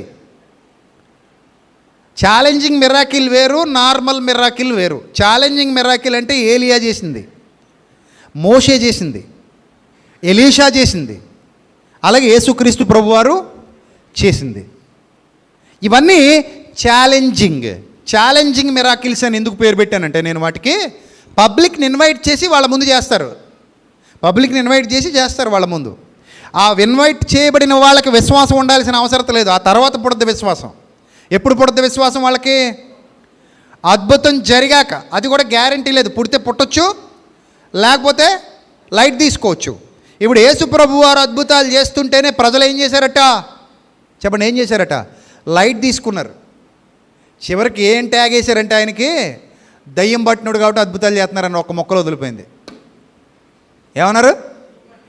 దయ్యం పట్టినడు కాబట్టి ఏం చేస్తున్నాడు? అద్భుతాలు చేస్తున్నాడు. ఈయన బయల్జెబూలు వలన అధికారము పొందినవాడై ఈ కార్యాలు చేస్తున్నాడు. మారు మనస్సు పొందలేదు. వ్రాయబడిందా లేదా మీ పుస్తకంలో అలా అని? అంతేనా? ఏమనుంది అందులో? మారు మనస్సు పొందకపోవుట వలన. ఎవరి అద్భుతాల వల్ల వాళ్ళు మారు మనస్సు పొందలేదు? అలాంటి అద్భుతాలు ఇప్పుడు ఎక్కడైనా జరుగుతున్నాయా? అలాంటివి శ్మశానానికి వెళ్ళి నేరుగా ఎవరు పిలవకపోయినా ఆయనంతటా ఆయన వెళ్ళి ఆ శ్మశాన మార్గం గుండా వెళుతూ నాయన విధవరాల్ని, కుమారుణ్ణి అలా లేపి ఇచ్చేయడం అంటే that was a great miracle. Okay, so అలాంటి మిరాకిల్ అనేది ఇంకెప్పుడు ఎక్కడ జరగదేమో, అంత అద్భుతం అది. అలాగే లాజరు, వాళ్ళ ఇంట్లో వాళ్ళకు కూడా విశ్వాసం లేదు. వాళ్ళు విశ్వసించారు కాబట్టి గొప్ప కార్యం జరిగింది అనుకోకండి. అక్కడ వాళ్ళ ఇంట్లో వాళ్ళకు కూడా ఏమీ లేదు, అక్కడ విశ్వాసం లేదు. ఏమంటుంది ఆ లాజరు సోదరి? ప్రభువా, నీవు ఇక్కడ ఉండిన ఎడల నా సోదరుడు చావకుండును అంటుంది. అమ్మ, పునరుద్ధానమును జీవమును నేనే అన్నా కూడా ఆమె అదేలే ప్రభా పునరుద్ధానంలో బతికిస్తావులే ప్రభా, ఇప్పుడు కాదులే అన్నట్టు. ఎప్పుడు బతికిస్తావు? ఆ పునరుద్ధానంలో బతికిస్తావులే ప్రభా, ఇప్పుడు కాదులే అంటే ఇప్పుడు నీ దగ్గర ఏం లేదు, పవర్ లేదులే, అంత అలా మాట్లాడుతుంది. అయినా కూడా 4 రోజులు అయిపోయిందట. ఆ రాయి తీయండ్రా నాయన అని అడిగాడట వెళ్ళి. ఆ రాయి తీయండ్రా నాయన అని అడిగితే ఏమంటున్నారట వచ్చి వాళ్ళ ఇంట్లో వాళ్ళే వచ్చి ఏం చెప్తున్నారట మళ్ళీ, బావయ్య 4 రోజులు అవుతుంది బావయ్య, మమ్మల్ని పరామర్శించి వెళ్ళిపోరాదా? ఇప్పుడు ఆ రాళ్ళు తీతలు ఆ కంపు మళ్ళీ భరించడం అవసరమా? 4 రోజులు అవుతోంది, శవం కుళ్ళు కంపు కొడుతుంది, ఇప్పుడు వెళ్ళి ఆ శవాన్ని బయట తీయమంటావా నువ్వు అని అంటే, పర్లేదు తీయండి. తీశారు. అప్పుడు అన్నాడు, లాజరు బయటికి రా, కమౌట్ మై డియర్ లాజర్ అని పిలవగానే ప్రేత వస్త్రములతో చుట్టబడిన వాడై బయటకు వచ్చి. ఈ రోజుల్లో ఎక్కడైనా అలా లైవ్లో కెమెరా పట్టుకెళ్ళి చేయగలమా? ఒకవేళ చేసామనుకోండి, మన ఊరు శ్మశానంలోకి వెళ్ళి కమౌట్ అన్నాం అనుకోండి, మొత్తం మీడియాని అంతటిని పిలిచి ఎవడు పెట్టినాడు ఒక్క తందని బయటకు వచ్చాడు అనుకోండి, అలా 10 మంది కూడా అక్కడ 2 లేపితే చాలు. వాళ్ళ బంధువులను ముందు పెట్టి 1-2 లేపి వాళ్ళకి అప్పగించేస్తే ఇంకా తర్వాత ఎలా ఉంటుందండి మీడియాలో చెప్పండి, ఏమవుద్ది? రచ్చ అయిపోద్ది కదా. అప్పుడు జనం అందరు నమ్మేస్తారా? కామెంట్లు ఏమొస్తాయి కింద, ఒరే గాలివాళ్ళారా ఇదంతా అబద్ధం రా, చీటింగ్ రా, మోసం రా, నమ్మకండ్రా రే అంటారు. ఒకవేళ చేసిన వాళ్ళు అయితే అవ్వచ్చు, మాకేంది ఇప్పుడు, అంత మాత్రం నీ జ్యూస్ మేము మారిపోవాలా, ఈ జ్యూస్ మా బతుకులు మార్చుకోవాలా అంటే అది జరగగానే బ్రాంతి షాపులను మూసేస్తారా? అది జరగగానే వ్యభిచారాలు చేసే వాళ్ళందరూ మానేస్తారా? అది జరగగానే నరహత్యలు చేసే వాళ్ళందరూ మానేస్తారా? ఇప్పుడు అది జరగగానే మణిపూర్లో ఉన్న వాళ్ళందరూ ఎవరైతే బాధపడుతున్నారో ఆ పసిపిల్లలది వాళ్ళు మారు మనసు పొందేసి ఆ తప్పులు దిద్దేసుకుని, ఇప్పుడు ఆ పిల్లలు ఎవరైతే అనాథలు అయిపోయిన పిల్లలు ఉన్నారో వాళ్ళందరినీ అడాప్ట్ చేసేసుకుని, బాబు మీ అమ్మా నాన్నలు మేమే చంపాం కాబట్టి మిమ్మల్ని మేము పెంచుకుంటాం బాబాయ్ అని ఇళ్ళకి తీసుకెళ్ళిపోతారా అనాథ బిడ్డలందరినీ? సమాజంలో మార్పు వస్తుందా? నెబుకద్నెజర్ మారితేనే ప్రపంచం మారలా. యేసు ప్రభు వచ్చి అద్భుతాలు చేస్తే ఒక పట్టణంలో ఆ పట్టణం వాళ్ళే సరిగా రెస్పాండ్ అవ్వాలా, పట్టించుకోవాలా, యేసు ప్రభువునే పట్టించుకోవాలా. ఒకవేళ నేను చేసినా ఇంకొకళ్ళు చేసినా అదో లెక్క, ఉల్లిపాయ తొక్క అన్నట్టు ఉంటుంది. నిజం అది. అంతటి శక్తిమంతుడు చేస్తేనే ఏమన్నారు, పక్కన పెట్టండి అన్నారు, లైట్ తీసుకున్నారు. మారలేదండి వాళ్ళు. చూడండి, ఇంకా చూస్తారా మత్తయి సువార్త 13:58 ఒకసారి చూద్దామా? చెయ్యి బుద్ధి కూడా కాలేదట ఆయనకి. 13:58 మత్తయి సువార్త 13:58 చూడండి ఏమనుంది అక్కడ. వారి అవిశ్వాసమును బట్టి ఆయన అక్కడ అనేకమైన అద్భుతములు ఏమి ఉపయోగం చేసినా ఉపయోగం లేదు, చేయకపోయినా ఉపయోగం లేదు. ఇప్పుడు యేసు ప్రభువు చేసిన అద్భుతాల వల్ల మారిన వాళ్ళు కారు, ఆయన మాటల వల్ల మారిన వాళ్ళు ఉన్నారు అక్కడ ఎక్కువ మంది. ఇప్పుడు అద్భుతాల వల్ల ఏం జరగలే, అద్భుతాలు చేసినా తర్వాత మళ్ళీ ఏమైపోయారు జనాలు. ఇప్పుడు ఒక మాట నేను చెప్పనా, అద్భుతాలు చేసిన వాళ్ళు వేలాది మంది ఆయన వెంబడించారు, పొందుకున్న వాళ్ళు కూడా ఉన్నారు అందులో, మేలు పొందుకున్న వాళ్ళు కూడా ఉన్నారు అందులో. ఒక్కడైనా ప్రాణాలకు తెగించి రోమా ప్రభుత్వం ముందుకు వచ్చి యేసుక్రీస్తును సిలువ వెయ్యొద్దని కేకేసినోడు ఉన్నాడా? ఈవెన్ ఒక సింగిల్ పర్సన్ అయినా వచ్చి కేక వేశాడా? ఇది అన్యాయం, ఆయన సిలువ వేయడానికి వీల్లేదు అన్న ఒక్క గొంతు వినబడిందా అని అడుగుతున్నాను నేను. సొంత ఇంట్లో వాళ్ళు కూడా కేకేయలేకపోయారు అలాగా. కనీసం అపోస్తలు కూడా అలా కేకేయలేకపోయారు ఆ క్షణంలో. తర్వాత విషయం పక్కన పెట్టండి, ఆ క్షణంలో భయపడ్డారు. ఎవరైతే మేలులు పొందుకున్నారో వాళ్ళు వచ్చి, ఇదిగో నేను గుడ్డోడిని ఒకప్పుడు నాకు కళ్ళు ఇచ్చాడు, నేను కుంటోడిని నాకు కాళ్ళు ఇచ్చాడు, నా చేతులు ఓచకాలు చేతులు నా చేతులు ఇచ్చాడు, చచ్చిపోయిన బతికించాడు ఇదిగో నా కొడుకుని అని తీసుకొచ్చిన వాళ్ళు మాట్లాడిన వాళ్ళు ఎవరు శతాధిపతి కూడా రాలా, నా దాసుని బతికించాడని చెప్పడానికి. భయపడ్డారు, ఎందుకంటే రోమా గవర్నమెంట్ వ్యతిరేకంగా ఉంది యేసు ప్రభుకి. రోమా గవర్నమెంట్ ఆయనకు వ్యతిరేకంగా నిలబడింది. సైనికులందరూ ఆయన చంపడానికి ప్రయత్నిస్తున్నారు. ఆయన మంచోడు, ఏ మచ్చ లేనోడు అంత కిరాతకంగా చంపేస్తుంటే ఒక్క గొంతు లేవలా, ఒక్క గొంతు మాట్లాడలా. అందుకే దేవుడు అనుకున్నాడు, అద్భుతాల ద్వారా నన్ను నేను నిరూపించుకోవటం బహిరంగంగా వృధా. మరి ఇంత జ్ఞానవంతుడివైన నీవు అవన్నీ ఎందుకు చేసావు ప్రభువా? నీవు జ్ఞానవంతుడు కదా ప్రభు, అప్పుడు మాత్రం ఎందుకు చేసావు ప్రభు? ఎందుకు చేసావు? దేవుడు ఏం చేసినా దానికి ఒక రీజన్ ఉంటుంది. There was a reason. ఏంటా రీజన్ అంటే ఇప్పుడు అంత బహిరంగంగా జరగవు. ఛాలెంజింగ్ స్వస్థతలు జరగవు. ఛాలెంజింగ్ స్వస్థతలు జరగవు. ఛాలెంజింగ్ ఆ పదాన్ని నోట్ చేసుకోండి. మళ్ళీ మీరు తర్వాత బయటికి వెళ్ళి స్వస్థతలు లేవంటున్నాడని అంటారు మీరు. నేను స్వస్థతలు లేవనట్లేదు, అద్భుతాలు లేవనట్లేదు. ఛాలెంజింగ్ అద్భుతాలు, ఛాలెంజింగ్ స్వస్థతలు బైబిల్లో జరిగినట్టుగా ఇప్పుడు జనాల విశ్వాసం కోసం జరగవు. మరి జరుగుతున్నట్టుగా ఎవరైనా ఒకవేళ చూపించిన, ఇది ఇందాక మనం మాట్లాడుకున్నట్టు చిల్లర విషయాలు, అన్యజనులు అవమానం చేసే విషయాలు చూపిస్తారు. ఏవి? జుట్టు మొలిచిందని, వెంట్రుకలు నల్లబడ్డాయని, వెంట్రుకలు తెల్లబడ్డాయని, ఇంక ఓడట్లేదని, ఇలాంటి పిచ్చి పనులు చేస్తారు తప్ప పనికొచ్చేవేమీ చేయరు. లైవ్లో ఏమీ జరగవు.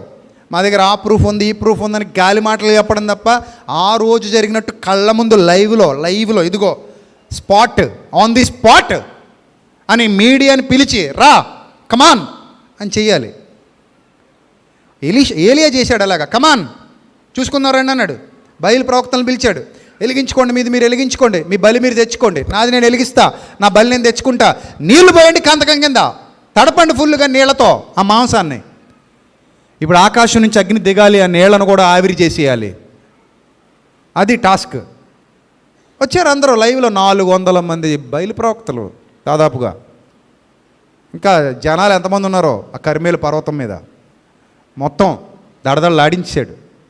ఆకాశం నుండి అగ్ని దిగింది. ఎద్దేవా చేసి మరీ గెలిచి చూపించాడు అక్కడ. ఏలియా గొప్పతనం అది కదా. సో ఇప్పుడు దేవుడు దానికి అనుమతించట్లా. ఎందుకు అనుమతించట్లా? కొన్ని విషయాలు మీకు చూపిస్తాను, జాగ్రత్తగా చూడండి. అద్భుతాలు కనపరిచినా ఎందుకు కనపరిచాడంటే ఆయన కృపావాక్యానికి సాక్ష్యం ఇప్పించాడు. అపోస్తలుల కార్యాలు 14:3. అపోస్తలుల కార్యాలు 14:3 అందరూ చూడాలి జాగ్రత్తగా. బహిరంగ అద్భుతాలకు వ్యక్తిగత అద్భుతాలకు తేడా చెప్తాను. ఇప్పుడు పరిచర్యలో జరిగే అద్భుతాల గురించి మనం మాట్లాడుకోవాలి. బహిరంగ అద్భుతాలు ఆ చాప్టర్ క్లోజ్ అయిపోయింది. దేవుడు దాన్ని మనం అనుమతించట్లేదు. దాన్ని అలాగ అనుమతిస్తే ఇప్పుడు సేవకులందరూ బహిరంగంగా పిలిచి కాల్ చేసి చేయాలి. ఏలియాలాగా. అర్థమైందా? అవిశ్వాసుల దగ్గరికి కూడా వెళ్ళి స్పాట్లు చేసిపోవాలి. అప్పుడు జనం మన వెంటే ఉండరా? ఉంటారు కదా. రైట్. ఇప్పుడు చదవండి అపోస్తలుల కార్యాలు 14:3. కాబట్టి వారు ప్రభువును ఆనుకొని ధైర్యముగా మాట్లాడుచు అక్కడ బహుకాలము గడిపిరి. ప్రభువే వారి చేత సూచక క్రియలు అద్భుతాలు చేయించి తన కృపావాక్యమునకు సాక్ష్యం ఇప్పించుచుండెను. తన కృపావాక్యమునకు ఏమి ఇప్పిస్తున్నాడట? సాక్ష్యం ఇప్పిస్తున్నాడట. తన కృపావాక్యమునకు సాక్ష్యం ఇప్పిస్తున్నాడు. అవన్నీ గ్రేట్ మిరాకిల్స్ అవన్నీ జరిగాయి. మరి ఇప్పుడు పరిస్థితి ఏంటి అని అంటే, ఎప్పుడైతే ప్రభు కృపావాక్యమునకు సాక్ష్యం ఇప్పించి ఒక సంఘాన్ని స్థాపించాడో అద్భుతం అనేది ఇప్పుడు సంఘానికి పరిమితం. బహిరంగంగా వ్యవస్థకు అద్భుతాన్ని దేవుడు ఇవ్వట్లేదు.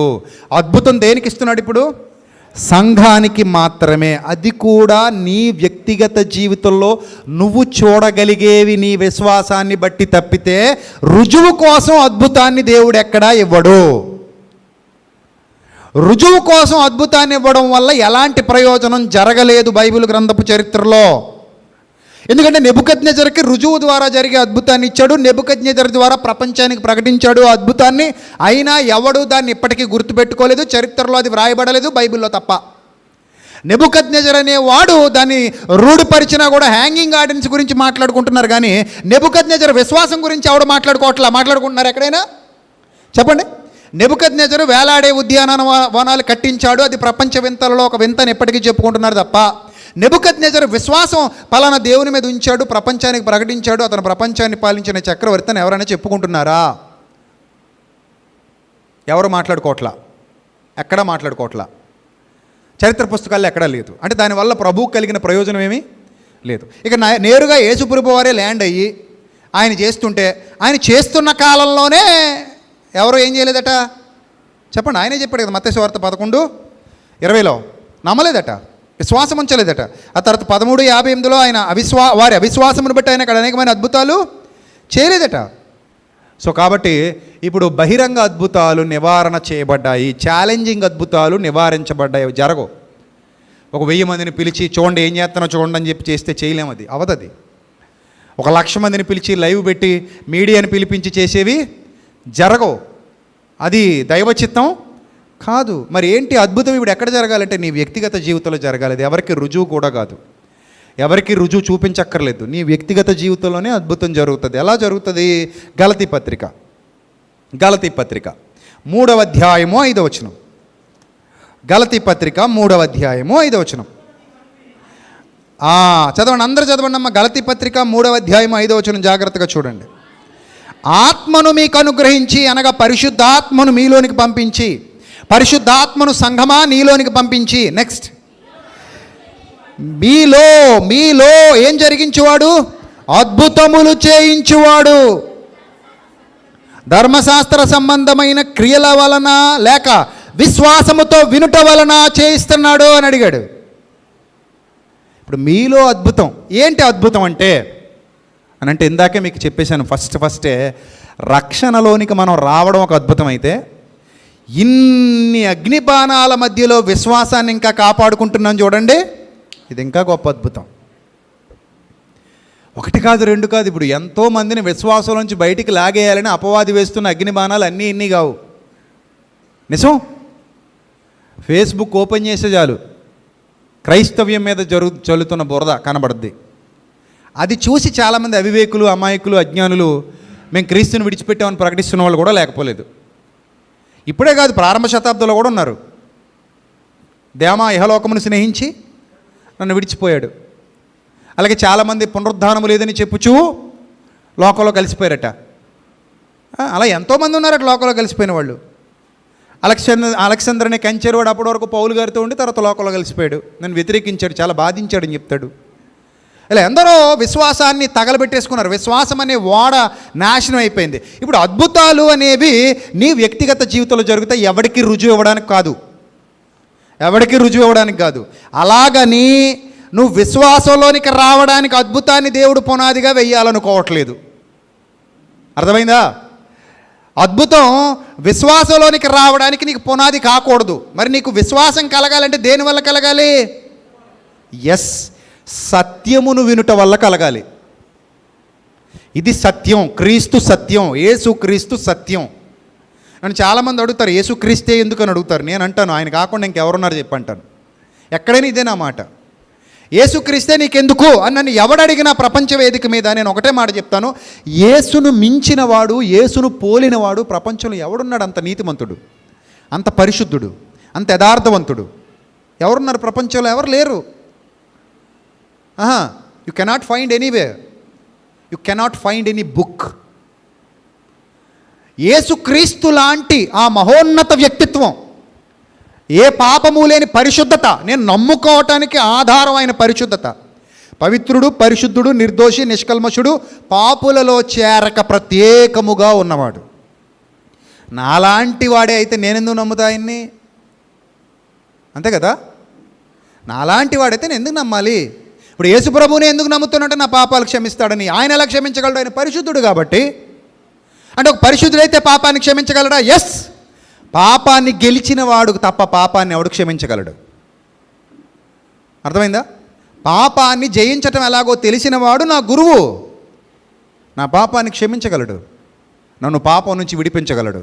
ఎందుకంటే నా గురువు పాపాన్ని జయించినవాడు. నా గురువు పాపాన్ని జయించినవాడు, పాపం నుంచి విడిపించినవాడు, పాపంతో పోరాడి గెలిచినవాడు నా గురువు. అందుకే నేను నా గురువును వెంబడిస్తున్నాను. ఆయన నా teacher. He's my teacher. Jesus is my teacher. ఆయన నాకు రోల్ మోడల్, ఆయన నాకు మార్గదర్శి. ఆయన్నే ఎందుకంటే ఇదే నాకు వన్ అండ్ ఓన్లీ రీజన్. యేసు ప్రభుని చచ్చిపోయేంత వరకు నేను పట్టుకుని వేలాడతా. నా విశ్వాసం అది. ఎందుకంత విశ్వాసం అంటే, అవును నేను పాప క్షమాపణ పొందుకోవాలని వెతుకుతుండగా ఒక పరిశుద్ధుడు నాకు కంటపడ్డాడు. నేను పరిశుద్ధుని గురించి విని రక్షణ పొందాను. ఆ రక్షణలోనికి రాగానే ఇదిగో పరిశుద్ధాత్మ శక్తి నన్ను ఆవరించింది, నన్ను వెంబడిస్తోంది. నేను చాలాసార్లు ఎక్స్పీరియన్స్ చేసింది ఒకటి మీకు చెప్పనా. చాలా సందర్భాలలో నేను ప్రార్థనలో ఉన్నప్పుడు నా చుట్టూ కూడా ఒక గొప్ప వెలుగు వ్యాపించడం అనేక సందర్భాల్లో నేను పర్సనల్గా ఎక్స్పీరియన్స్ చేశాను. నేను కళ్ళు తెరిచినప్పుడు చేసిన ఎక్స్పీరియన్స్ కాదు ఇది. నేను కళ్ళు మూసుకున్నప్పుడు ఒక గొప్ప వెలుగు నాలో ఉండడం, ఒక గొప్ప వెలుగు నా చుట్టూతో వ్యాపించడం, ఒక గొప్ప వెలుగు నన్ను ఆవరించి ఉండడం, ఆ ఫీలింగ్ నేను చాలాసార్లు ఎక్స్పీరియన్స్ చేశాను. ఎందుకు అలా ఎక్స్పీరియన్స్ చేశానంటే అది నా ఫెయిత్ వల్ల జరిగిందా? No, that is the reality in my life.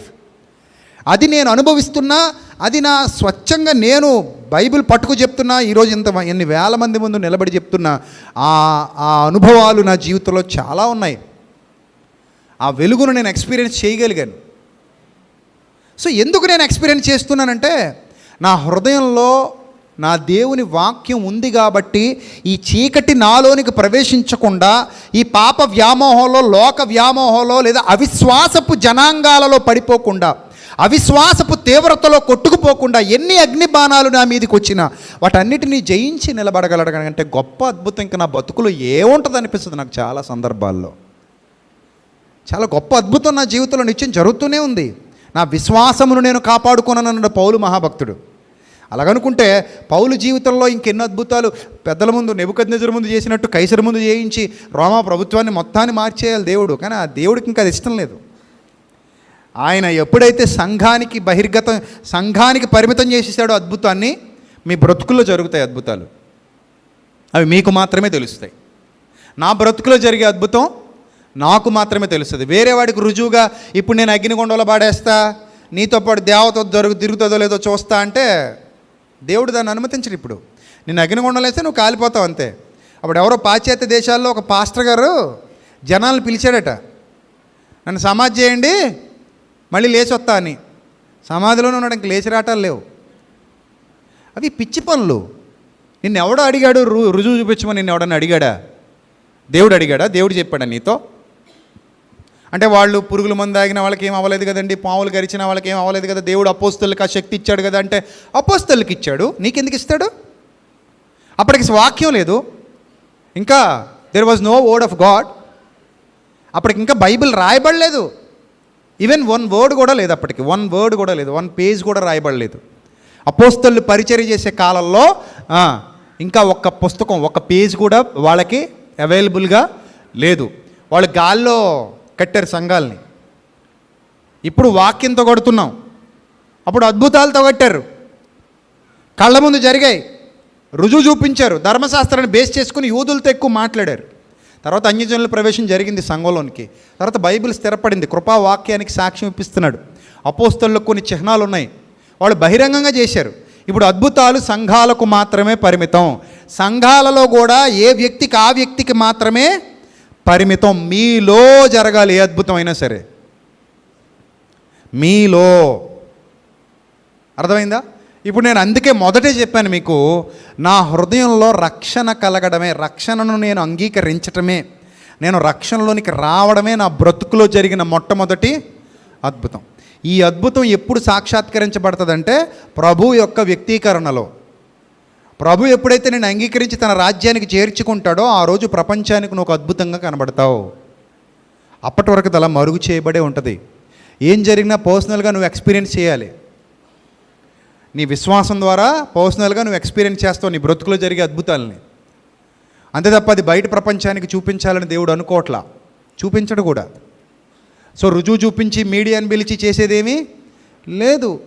అవన్నీ ఎప్పుడో నివారణ చేయబడ్డాయి, అంటే నిలిపివేయబడ్డాయి. ఇప్పుడు అవి కంటిన్యూ అవ్వవు. పబ్లిక్ని పిలిచి రండి అని ఏలియాలాగా పిలిచి, మోషేలాగా ఒక ఫరో చక్రవర్తి ముందుకెళ్ళి నిలబడి ఛాలెంజ్ చేసి, రేపటికి దినానికే ఇలా జరుగుద్ది, రేపు ఇలా జరుగుద్ది, ఎల్లుండి ఇలా జరుగుద్ది చెప్పి మరీ చేయడం, అంటే కొట్టి మరీ చెప్పి మరీ కొట్టడం అన్నట్టు, అవి జరగవు. అర్థమైందా? ఇప్పుడు ఎవరైనా అలా నమ్మించాలని చూస్తే మత్తయి సువార్త 7వ అధ్యాయం చదువుకోవాలి. ఏమని? ప్రభువా నీ నామమున అద్భుతములు చేయలేదా అని మీతో చెప్పుదురు. Be careful. అలాంటి వారి విషయంలో beware of the false profits, జాగ్రత్త అంటాడు. కాబట్టి ప్రియమైన దేవుని సంగమా చెప్పండి, పరిచర్యలో జరిగే అద్భుతమే నిజమైన అద్భుతం. మన బ్రతుకులో జరగాలి. అందులో మొదటిది రక్షణ, విమోచన. రెండోది మన విశ్వాసమును కాపాడుకోవటం. ఎన్ని అగ్ని బాణాలు మన మీదకి వస్తున్నా నేను విశ్వాసిని, స్థిరంగా నిలబడే విశ్వాసిని. నా విశ్వాసానికి ఇక్కడ ఏది కొలమానం కాదు. అర్థమైందా? నా విశ్వాసం నాలో ఉండడానికి ఇక్కడ ఏది కొలమానం కాదు. ఏమున్నా లేకపోయినా విశ్వాసం అలాగే ఉంటుంది. దేన్ని బట్టి అది నాలోనికి వచ్చింది చెప్పండి? వాక్యాన్ని బట్టి నాలోనికి వచ్చింది. నేను వాక్యం అనే పునాది మీద కట్టబడ్డాను, అద్భుతాల మీద కట్టబడలేదు నా విశ్వాసం. మీలో ఎవరి విశ్వాసమైనా అద్భుతం మీద కట్టబడిందా చెప్పండి? మీ అందరి విశ్వాసం దేని మీద కట్టబడిందమ్మా? చెల్లెమ్మలు అక్కలు చెప్పాలి, అన్నలు తమ్ముళ్ళు చెప్పాలి. దేని మీద కట్టబడ్డాం మనం? ఏ పునాది మీ జీవితంలో ఉంది? అద్భుతం అనే పునాది మీద మీ విశ్వాస జీవితాన్ని కట్టుకున్నారా? అలాగైతే అది స్థిరం కాదు, అది స్థిరం కాదు. మరి ఏ పునాది మీద మీ విశ్వాస జీవితం కట్టబడింది? వాక్యం అనే పునాది మీద నా విశ్వాస జీవితం కట్టబడింది. అది శాశ్వతం. ఇవన్నీ అశాశ్వతం. ఇక్కడ జరిగేవన్నీ అశాశ్వతం. కొంతసేపు ఉంటాయి, తర్వాత మాయమైపోతాయి. శాశ్వతమైనది ఏంటంటే దేవుని వాక్యం అనే పునాది మీద నా ఆత్మీయ జీవితం కట్టబడింది. కాబట్టి పరిచర్యలో, నీ జీవితంలో, నీ వ్యక్తిగత జీవితంలో నీకు కావలసిన అద్భుతాలు దేవుడు చేస్తాడు. నీకు కావలసిన మేలులు దేవుడు చేస్తాడు. అవి నీకు తెలియకుండా జరుగుతాయి. నువ్వు ఊహించని చోట నీకు జరుగుతాయి. నువ్వు ఊహించని మేలులు నీ బ్రతుకులో దేవుడు జరిగిస్తాడు. అలా నా బ్రతుకులో ఎన్నో అద్భుతాలు జరిగాయి. నేను చెప్పుకుంటే ఈ సమయం సరిపోదు.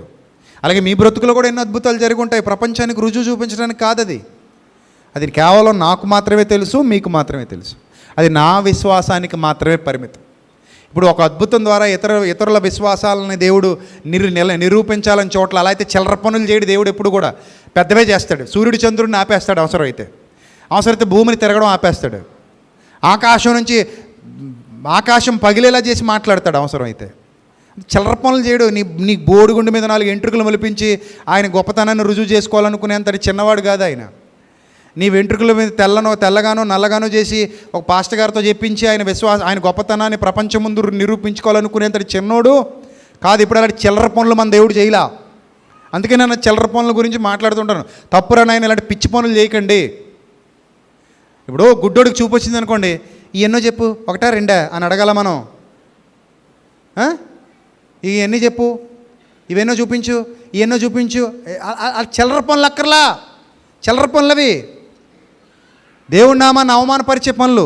నా ముక్కు పట్టుకో, నా నోరు పట్టుకో, నా కంట్లో ఏలెట్టు, చెత్త పనులు చేయక్కర్లా. మిరాకిల్స్ కాదు అవి, చీప్ ట్రిక్స్. అవి చీప్ ట్రిక్స్. అలాంటి వాటిని ఎంకరేజ్ చేయకండి. అర్థమైందా? నడిచి చూపించంటాడు, ఇంకా కుంటుకుంటానే నడుస్తుంటాడు. గంతులు వెయ్యాలి, కాళ్ళు పోలియో కాళ్ళు అయ్యి ఉండాలి. అవి మళ్ళీ మామూలుగా గడ్డగట్టేయాలి. మంచి మాంసంతో నరాలతో సత్తువు గల, అసలు ఒక రకంగా చెప్పాలంటే జిమ్ చేయకుండా 6 ప్యాక్ వచ్చేయాలి. అర్థమైందా? సంసోన్ బాడీ లాగా జిమ్ చేయకుండా వచ్చేయాలి 6 ప్యాక్. ఇప్పుడు 6 ప్యాక్ రావాలంటే కుదురుద్దా? మీకు ఎంత టైం పడుతుంది? అవదా? ఏసరత్నం అవుతుందా? ఎంత టైం పడుతుంది నీకు? 10 సంవత్సరాలు పడుతుంది అట్లే. 6-7 నెలలు పడుద్ది కష్టపడితే. డైలీ కష్టపడితే 6-7 నెలలు పడుద్ది బాడీ అలా తయారవ్వాలంటే కదా. అలాంటిది ఒక పోలియో కాలుడికి మంచి కాలు ఇచ్చేసాడు, అందమైన కాలు. ఇంక నువ్వు గంతులే నువ్వు చెప్పాలా? పేతురు గారు రుజువు చూపించాడు. బాబు 3 గంటల వేళ ప్రార్థనకు వెళ్తున్నాం, దిగ్గున లేచాడు, వాళ్ళని వెంబడించేస్తున్నాడు. ఇదిగో కాలు ఉప్పు చూపించు, చెయ్యి చూపించు, బొర్ర ఉప్పు చూపించు అనలేదు వాళ్ళు. అంత కర్మ ఏంటి? ఒరిజినల్ ఎప్పుడు అంత చీప్ ట్రిక్స్ ప్లే చేయదు. ఒరిజినలే డూప్లికేట్కి కావాలి ఇలాంటి పెంట పనులన్నీ. ఒరిజినల్కి ఎందుకు? లేచాడు, దిగ్గున లేచాడు, పరిగెత్తుకుంటే వాళ్ళని వెంబడించేస్తున్నాడు. రే నువ్వు దేవాలయం ముందు కూర్చొని అడుక్కునేవాడు కదరా నువ్వు. అవునండి. ఏంది నీ కాళ్ళు ఎలా వచ్చారా? నీ కాళ్ళంతా ఇలా ఎండిపోయిన ములక్కాళ్ళలో ఉండేవి కదరా నీ కాళ్ళు. ఎండిపోయిన మునక్కాళ్ళలో ఉన్న నీ కాళ్ళు అరటి బొంతల్లాగా ఇంత బలంగా అయిపోయిందిరా అని అడిగితే, అదిగో వాళ్ళు పేతురు, యోహాను యేసు నామములో దిగ్గున లేచి నడవమంటే, మీ దగ్గర వెండి ఉందా, బంగారం ఉందా అని ముష్టడుకుంటున్నాను, నాకు విశ్వాసం కూడా లేదాయే. వారి దగ్గర ఏమైనా వెండి బంగారములు దొరుకునేమో అని తీవ్రంగా కళ్ళు పెద్దవి చేసి కనిపెడుతున్నాను. మాకు కలిగినదే నీకు ఇచ్చుచున్నామన్నారు మహానుభావులు. ఏమిస్తారా? బంగారు బెసికెట్టేస్తారా? అయితే there was no New Testament, ఇంకా రాయబడలేదు. ఇంకా వాళ్ళు కూడా ఏం రాయలే చేత్తో. ఇప్పుడు నేను బైబిల్ పట్టు తిరుగుతాను, వాళ్ళు ఏం పట్టు తిరగట్లే, ఒట్టి చేతులతో తిరుగుతున్నారు వాళ్ళు అపోస్తలు. ఎందుకు? ఇంకా అప్పటికి బైబిల్ రాయబడలేదు కాబట్టి. రైట్? సో అతని విశ్వాసం మీద వాళ్ళు నిలబడ్డోళ్ళందరూ ఇతని జరిగిన అద్భుతాన్ని బట్టి ఒకరు నిలబడితే అది శాశ్వతం కాదని దేవుడికి కూడా తెలుసు. అందుకే ఎవరికో జరిగిన అద్భుతం మీద నా ఆత్మీయ జీవితం కట్టబడకూడదు. అర్థమవుతుందా? ఎక్కడో జరిగిన అద్భుతం మీద నా ఆత్మీయ జీవితం కట్టబడకూడదు. నీ జీవితంలో జరిగిన అద్భుతం మీద నా ఆత్మీయ జీవితం కట్టబడకూడదు. నా ఆత్మీయ జీవితం నాదే, నీ ఆత్మీయ జీవితం నీదే. నీ ఇల్లు నీదే, విశ్వాసయాత్రలో నా ఇల్లు నాదే. ఎవరిల్లు వాళ్ళు కట్టుకోవాలి. విశ్వాస గృహం అంటారు దీన్ని. ఏమంటారమ్మా దీన్ని? విశ్వాస గృహం అంటారు. మరి నీ ఇల్లుకి ఇంకా కిటికీలు పెట్టావో లేదో, ప్లాస్టరింగ్ అయిందో లేదో, స్లాబ్ వేసావో లేదో, అసలు పునాది పడిందో లేదో నీ విశ్వాస గృహానికి. ఏమా మీ అందరి ఇల్లు బలంగా ఉన్నాయా? బాగున్నాయి ఇల్లు? కొత్త ఇల్లు ఉన్నాయా లోపల? ఇల్లులు ఏ ఇల్లులు? మన ఈ ఇల్లులు కాదు, మరి ఏ ఇల్లులు? విశ్వాస గృహాల గురించి మాట్లాడుతున్నాను. పునాది దేని మీద వేశారు మీ విశ్వాస గృహానికి? లోపల వాక్యం. నేనైతే వాక్యం వేశాను. అది రామ్కో సిమెంట్ కంటే గట్టుకుంటుంది, మహాశక్తి కంటే గట్టుకుంటుంది, కేసీపీ కంటే గట్టుకుంటుంది నా పునాది. ఎందుకంటే వాక్యం అనే పునాది మీద నా ఆత్మీయ జీవితం కట్టబడింది.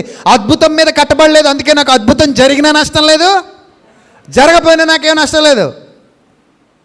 అది ఆయన చూసుకుంటాడు. నాకేం కావాలో ఆయనకు తెలుసు. ఆయన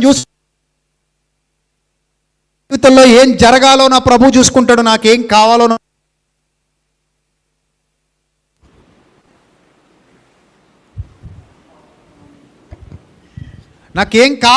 నా ప్రభువుకు తెలుసు. నాకేం కావాలో ఆయన చూసుకుంటాడు. కాబట్టి నా విశ్వాస యాత్రలో నాకు జరిగే అద్భుతాలు ఆయన చూసుకుంటాడు. ఆ రోజు షడ్రక్ మెషక్ అబేద్నెగోలు ఏం చెప్పారో నేను అదే చెప్తున్నా. ఆయన మమ్మల్ని కాపాడినా పర్లేదు, కాపాడకపోయినా పర్లేదు, వాళ్ళది విశ్వాసం. అంటే నెబుకద్నెజరు చూచి నమ్మాడు, షడ్రక్ మెషక్ అబేద్నెగోలు చూడక నమ్మారు. ఏది నిజమైన విశ్వాసం? చూడక నమ్మిన షడ్రక్ మెషక్ అబేద్నెగోలు శాశ్వతంగా నిలిచిపోతారు. చూచి నమ్మిన నెబుకద్నెజరు మధ్యలో ఏమైపోతాడు? కట్ అయిపోతాడు. అర్థమైందా? ఒకవేళ నీ విశ్వాసం అద్భుతం మీద అయితే, నీ విశ్వాస గృహం అద్భుతం మీద కట్టబడితే, ప్రియమైన దేవుని సంగమా, నువ్వు శాశ్వత కాలం నిలబడవు. ఎందుకంటే నీకు కంటిన్యూస్గా అద్భుతాలు జరుగుతూనే ఉండాలి. ఇప్పుడు ఎవడికో చెయ్యి తడిపినందుకు పని చేశాడు అనుకోండి, రేపటి నుంచి చెయ్యి తడకపోయినా పని చేస్తాడా? ఏం చేయాలి? ఒకసారి తడపడానికి అలవాటు పడ్డామంటే రెగ్యులర్గా తడుపుతానే ఉండాలి, లేకపోతే పని చేయడాడు. బల్లకింద చేతులు పెడుతుంటాడు. వాడికి అది అలవాటు అయిపోయింది. సో అలాగే విశ్వాసం మీద, నీ విశ్వాసం అద్భుతాల మీద కానీ కట్టబడితే ఇక నీ జీవితంలో నిత్యం అద్భుతాలు జరుగుతూనే ఉండాలి. లేకపోతే నమ్ము. నువ్వు మాట మాటకి అద్భుతం అంటావు, నువ్వు మాట మాటకి అద్భుతం అంటావు. ఇక పరలోకానికి కూడా ఏదో అద్భుతం జరిగితేనే వెళ్తానంటావు నువ్వు, లేకపోతే వెళ్ళవు, ఇక్కడే కూర్చుంటావు. చూడండి, చాకలెట్ పెడితే తప్ప వెళ్ళంటారు పిల్లలు. అలాగ అద్భుతాలు జరిగితే తప్ప మీరు ముందుకు కదలరు. నేనంటాను, తోమాని అంటాడు ప్రభు, అంటాడు తోమా నీవు చూచి నమ్మితివి, చూడక నమ్మిన వారు ధన్యులు. మీరు ధన్యులాగా చెప్పండి. ఎలా ఉన్నాయి మీ గృహాలు? చెప్పండి అమ్మా, మీ విశ్వాస గృహాలు ఎలా ఉన్నాయి? తలుపులు ఉన్నాయా లేవా? మీ విశ్వాస గృహానికి కిటికీలు ఉన్నాయా లోపల? బలమైన స్తంభాలు వేసి కట్టారా విశ్వాస గృహాన్ని? ఊగుతుందా ఇల్లు ట్రైన్ వెళ్తుంటే? ఎవరైనా వచ్చిన మాట అంటే ఊగుతుందా ఇల్లు? ఎప్పుడెప్పుడు కూలిపోదామా అని ఉంది నీ ఇల్లు. చాలామంది ఇల్లులు అలాగే ఉన్నాయి. ఎప్పుడెప్పుడు కూలిపోదామా అని ఉంటాయి కొంతమంది ఇల్లులు. చిన్న చిన్న వాటికే కూలిపోతాయి. కొంతమంది ఇల్లులు ఎవరో ఇంట్లో వాళ్ళు మరణిస్తే కూలిపోతాయి. ఏం మరణించరా? పోనీ ఇంకో మతంలోకి వెళ్ళిపో, నువ్వు చచ్చిపోరా వాళ్ళు? చెప్పు. పోనీ దేవుడు లేడని చెప్పు, నాస్తికుల్లోకి వెళ్ళిపో, చచ్చిపోరా? అంటే చచ్చిపోతారు కానండి, తొందరగా చచ్చిపోతే ఎలాగండి? మరి ప్రభు తొందరగా చావలేదా నీకోసం? ముసలి మొక్కయ్యకి చచ్చిపోయాడా నీకోసం? ప్రభు ఎప్పుడు చచ్చిపోయాడు? నిండు యవ్వనంలో ప్రభు నీ కోసం ప్రాణం ఇచ్చాడు. ఏమంత వయసు అయిపోయింది ఆయనకి? 30 ఏళ్ళకి వచ్చాడు పరిచర్యకి. ఒక రకంగా చెప్పాలంటే నాకంటే చిన్న వయసులో చచ్చిపోయాడు ఆయన సిలువ మీద. నాకంటే చిన్న వయసులో చచ్చిపోయాడు. ఏమనుకోవాలి? ఇప్పుడు నేను చచ్చిపోయాను అనుకోండి, ఏమంటారు? అర్రే ఇంత చిన్న వయసులో తీసుకెళ్ళిపోయేటట్టు దేవుడు అంటారు. ఆయన శరీరధారిగా భూమి మీదకి వచ్చినప్పుడు నాకంటే చిన్న వయసులో పోయాడు ఈ లోకాన్ని విడిచిపెట్టి. సో మన విశ్వాసాన్ని ఈ భౌతికమైనవి కొల్లగొట్టకూడదు. అలా కొల్లగొట్టకుండా ఉండాలంటే నీ విశ్వాసం దేని మీద ఉండాలి? అద్భుతాల మీద, వాక్యం మీద. అది దేవుడు కోరుకుంటున్న నిజమైన సంఘం. మీరు అలా ఉండాలి. అద్భుతాలు అంటావా? నీకు అవసరమైనప్పుడు పరిచర్యలో జరుగుతాయి. నువ్వు పరిచర్యలో వాడబడు, వాటంతటా అవే జరుగుతాయి. అవి మనం అడగక్కర్లా, ఆ వాటి వెంట మనం పరిగెత్తక్కర్లా. నువ్వు విశ్వాసి అయితే అద్భుతం నీ వెంట పరిగెత్తాలి. విశ్వాసి అద్భుతాల వెంట నువ్వు పరిగెత్తకూడదు. Notice point. ఏ విశ్వాసి అద్భుతాల వెంట పరిగెత్తకూడదు, అద్భుతాలే విశ్వాసి వెంట పరిగెత్తాలి. అది పరిచర్యలో, సంఘంలో, నీ వ్యక్తిగత జీవితంలో జరగాలి. That is the real faith. అర్థమైందా? అదే అద్భుతాల వెంట నువ్వు పరిగెత్తితే నీ విశ్వాసం గొప్పది కాదు, అద్భుతం గొప్పది. అక్కడ నీ విశ్వాసం వెనక అద్భుతం పరిగెడితే నీ విశ్వాసం గొప్పది, అద్భుతం గొప్పది కాదు. ఈ సత్యం నీకు అర్థమైతే అన్యజనుల మధ్య దేవుని నామాన్ని అవమానపరిచే గుంపులో నువ్వు ఉండవు. ఒక ఆయన నన్ను అడిగాడు ఒకరోజు, ఏమండి మీ మార్క్స్ వార్తలో ఇలా వ్రాయబడింది కదా, ఎలా రాయబడింది నువ్వు చెప్పి, ఎలా రాయబడిందంటే వారు నా నామమున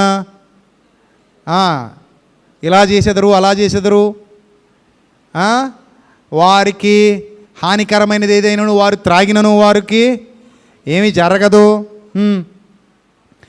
మరి అలాగైతే ఏం చేద్దామండి, పావును తీసుకొచ్చి మిమ్మల్ని కరిపిస్తానండి ప్రసాద్ రెడ్డి గారు, మీరు బతుకుతారా అన్నాడు. పావును తీసుకొచ్చి నన్ను కరిపిస్తావా, తీసుకెళ్ళి లోపల ఏం చేస్తాను, బయటికి రాకుండా అన్నాను. మరి అదేంటి అన్నాడు. మరి అదేంటి, నువ్వెవడరా నన్ను కరిపించడానికి, ఏం బాబా బైబిల్లో ఉంది కదండి. బైబిల్ ఉంటే నాదే, అది మా తాత అపోస్తలుది, నాకు ఆపాదిస్తావేటి నువ్వు. అలా అయితే బైబిల్లో మోషే గారు కర్ర తీసుకెళ్ళి ఎర్ర సముద్రాన్ని ఎడగొట్టాడని ఉంది. ఇప్పుడు నేను వెళ్తున్నాను అక్టోబర్ నెల ఎర్ర సముద్రం దగ్గరికి, నేను కూడా కర్ర పట్టుకెళ్ళమంటావా, ఓటమైన కర్ర నేను వెళ్ళి కొడితే ఎర్ర సముద్రం 2 పాయలు అవుతుందా, పాయలు అయితే ఎవరికైనా ఉపయోగమా? ఇప్పుడు మేము అందులో నడిచామనుకోండి, ఎవడు బలపడతాడు దానివల్ల? ఎవడు బలపడ్డా. ఆ రోజు నడిస్తేనే ఎవడు పట్టించుకోలేదు, ఈరోజు నడిస్తే ఎవడని పట్టించుకుంటాడా? ఆ రోజు నడిస్తేనే ఐగుప్తులు ఎవడో మారు మనస్సు పొందలేదు. నడిచిన వాళ్ళు ఏమైనా మారారా? వీళ్ళు మారలేదు, దిక్కుమాలినోళ్ళు. నడిచిన వాళ్ళు బతుకు ఏమైపోయింది ఒకసారి చూసి ముగించుకుందాం. చూడండి, కీర్తనల గ్రంథం 78:43. కీర్తనల గ్రంథం 78:43. త్వరగా చూడాలి. కీర్తనల గ్రంథం 78:43. ఐగుప్తులో తన సూచక క్రియలను, సోయను క్షేత్రమందు తన అద్భుతములను ఆయన చూపిన దినమును వారు జ్ఞప్తికి అది కథ. అప్పుడే ఎవడ పట్టించుకోలేదు అంటే కొన్నాళ్ళకి ఏమైపోద్దట, పాత ఒక రోత మర్చిపోతాం మనం. కొన్నాళ్ళకి అన్నీ మర్చిపోతాం, లైఫ్లో అన్నీ మారిపోతాయి. ఈ రోజున్న వేడి కొన్నాళ్ళకి ఏమైపోద్ది, చల్లారిపోద్ది. అందుకే వేడిగా ఉన్నప్పుడు తినేయండి అమ్మ అంటారు పెద్దవాళ్ళు. వేడిగా ఉన్నప్పుడు ఏం చేయాలట, భోజనం చేసేయండి అమ్మా, చల్లారిపోయాక టేస్ట్ మారిపోద్దమ్మా. ఆ అద్భుతాల మీద కట్టబడింది నిలబడదు, కొన్నాళ్ళకి ఏమైపోద్ది, మారిపోద్ది. పట్టించుకోలేదు వాళ్ళు. జరిగిన ఐగుప్తీలు కూడా పక్కన పెట్టండి, చూసిన వాళ్ళు కూడా పక్కన పెట్టండి, అనుభవించిన వాళ్ళే ఏం చేశారు, వదిలేశారు, జ్ఞప్తికి తెచ్చుకోలేదు. అది అద్భుతాల యొక్క పరిస్థితి. నీ జీవితంలో కూడా అద్భుతం అనేది జరిగితే జరగని, లేకపోతే పోనీ, అది పెద్ద విషయం కాదు మనకి. రక్షణ కంటే గొప్ప అద్భుతం ఏదీ లేదని ముందుకు కదులు. పరలోకం కంటే గొప్ప గిఫ్ట్ ఏది లేదు. గిఫ్ట్ అంటే ఏది, నీకు దేవుడు నీకు ఇచ్చిన గిఫ్ట్ ఏంటని నన్ను అడిగితే నేను అంటాను, నిత్యజీవం ఇచ్చాడు, అంతకంటే గొప్ప గిఫ్ట్ ఏం కావాలంటాను నేను. అంతే అదే చెప్తాను. మరి ఎవరు అడిగినా అదే చెప్తా. ఏమయ్యా నీకు దేవుడు ఇచ్చిన గిఫ్ట్లో ఏది గొప్ప గిఫ్ట్ అంటే నిత్యజీవం. నిత్యజీవాన్ని మించిన గిఫ్ట్ మరొకటి నా బ్రతుకులో లేదు. నువ్వు కూడా విశ్వాసంతో నీ జీవితాన్ని కట్టుకో. అద్భుతాలు అంటావా, వస్తాయి, నీ వెంట వస్తాయి, పరిచర్యలు జరుగుతాయి. నువ్వు పరిచర్యలో బలంగా నిలబడు, నువ్వు పరిచర్యలో బలంగా వాడబడు, ప్రభు పరిచర్యలో నీ వంతు పాత్ర పోషించు. దేవుడు నీకు ఏదైతే ఇచ్చాడో ఆ తలాంతును కాపాడుకో. ఆయన పరిచర్యకు నువ్వు కూడా ఒక పాత్రగా ముందుకు కదులు. నీ జీవితంలో చేయాల్సినవి ఆయన చేస్తాడు, నిజంగా చేస్తాడు, నిజంగా చేస్తాడు. దేవుడు విడువడు ఎడబాయడు. అంత గొప్పవాడు ఆయన, అంత గొప్పవాడు ఆయన. ఒక సోదరి తన కుమారుడికి పెళ్ళి త్వరలో, ఆ పెళ్లి కోసమని కొంత డబ్బు పక్కన పెట్టుకుంది. బీదలే వాళ్ళు. మొన్న మనం మణిపూర్ వెళ్తున్నాం కదా, వెళ్తున్న విషయం చూసి 20,000 రూపాయలు ఇచ్చింది అందులోవి. ఇంతకీ నాకేం చెప్పాలా, పెళ్లి కోసమని పక్కన పెట్టుకున్నాను, అందులో 20,000 తగ్గుతాయి, ఇప్పుడు ఏం చేయాలో అని ఏం చెప్పలేదు. ఆవిడ పక్కన పెట్టుకుంది 20,000 పక్కన పెట్టుకొని మనకి ఇచ్చేసింది. నేను అక్కడ పట్టుకెళ్ళాం, ఖర్చు పెట్టేసాం, అంతా అయిపోయింది. మొన్న రీసెంట్గా నాకు కాల్ చేసింది, బ్రదరు ఇలా పెళ్లి కోసం పక్కన పెట్టుకున్నాం మేము, తక్కువ వస్తాయని నాకు తెలుసు, అయినా కూడా అందులో డబ్బే ఇచ్చాను నేను, మీరు పరిచర్యకు వాడతారని. మీరు పట్టుకెళ్ళారు కదా.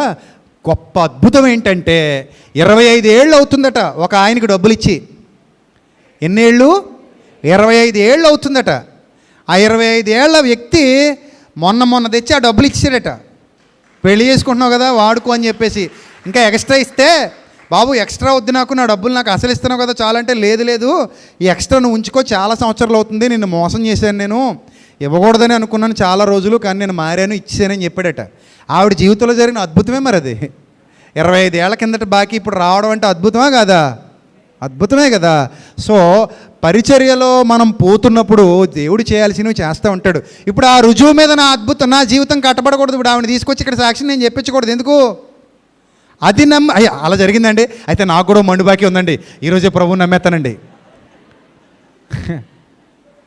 అలా నువ్వు నమ్మావనుకో, నీది విశ్వాసం కాదురా బిడ్డ, గెట్అవుట్ అంటారు. దేవుడు కాదు, నేనే అంటాను గెట్అవుట్ అని. అది విశ్వాసం. ఇప్పుడు ఆవిడకి చేశాడు కాబట్టి నీకు చేయాలా? ఓహో ఆవిడ ఎలా చేసింది కాబట్టి నేను చేస్తానండి అంటే అది దొంగ విశ్వాసం.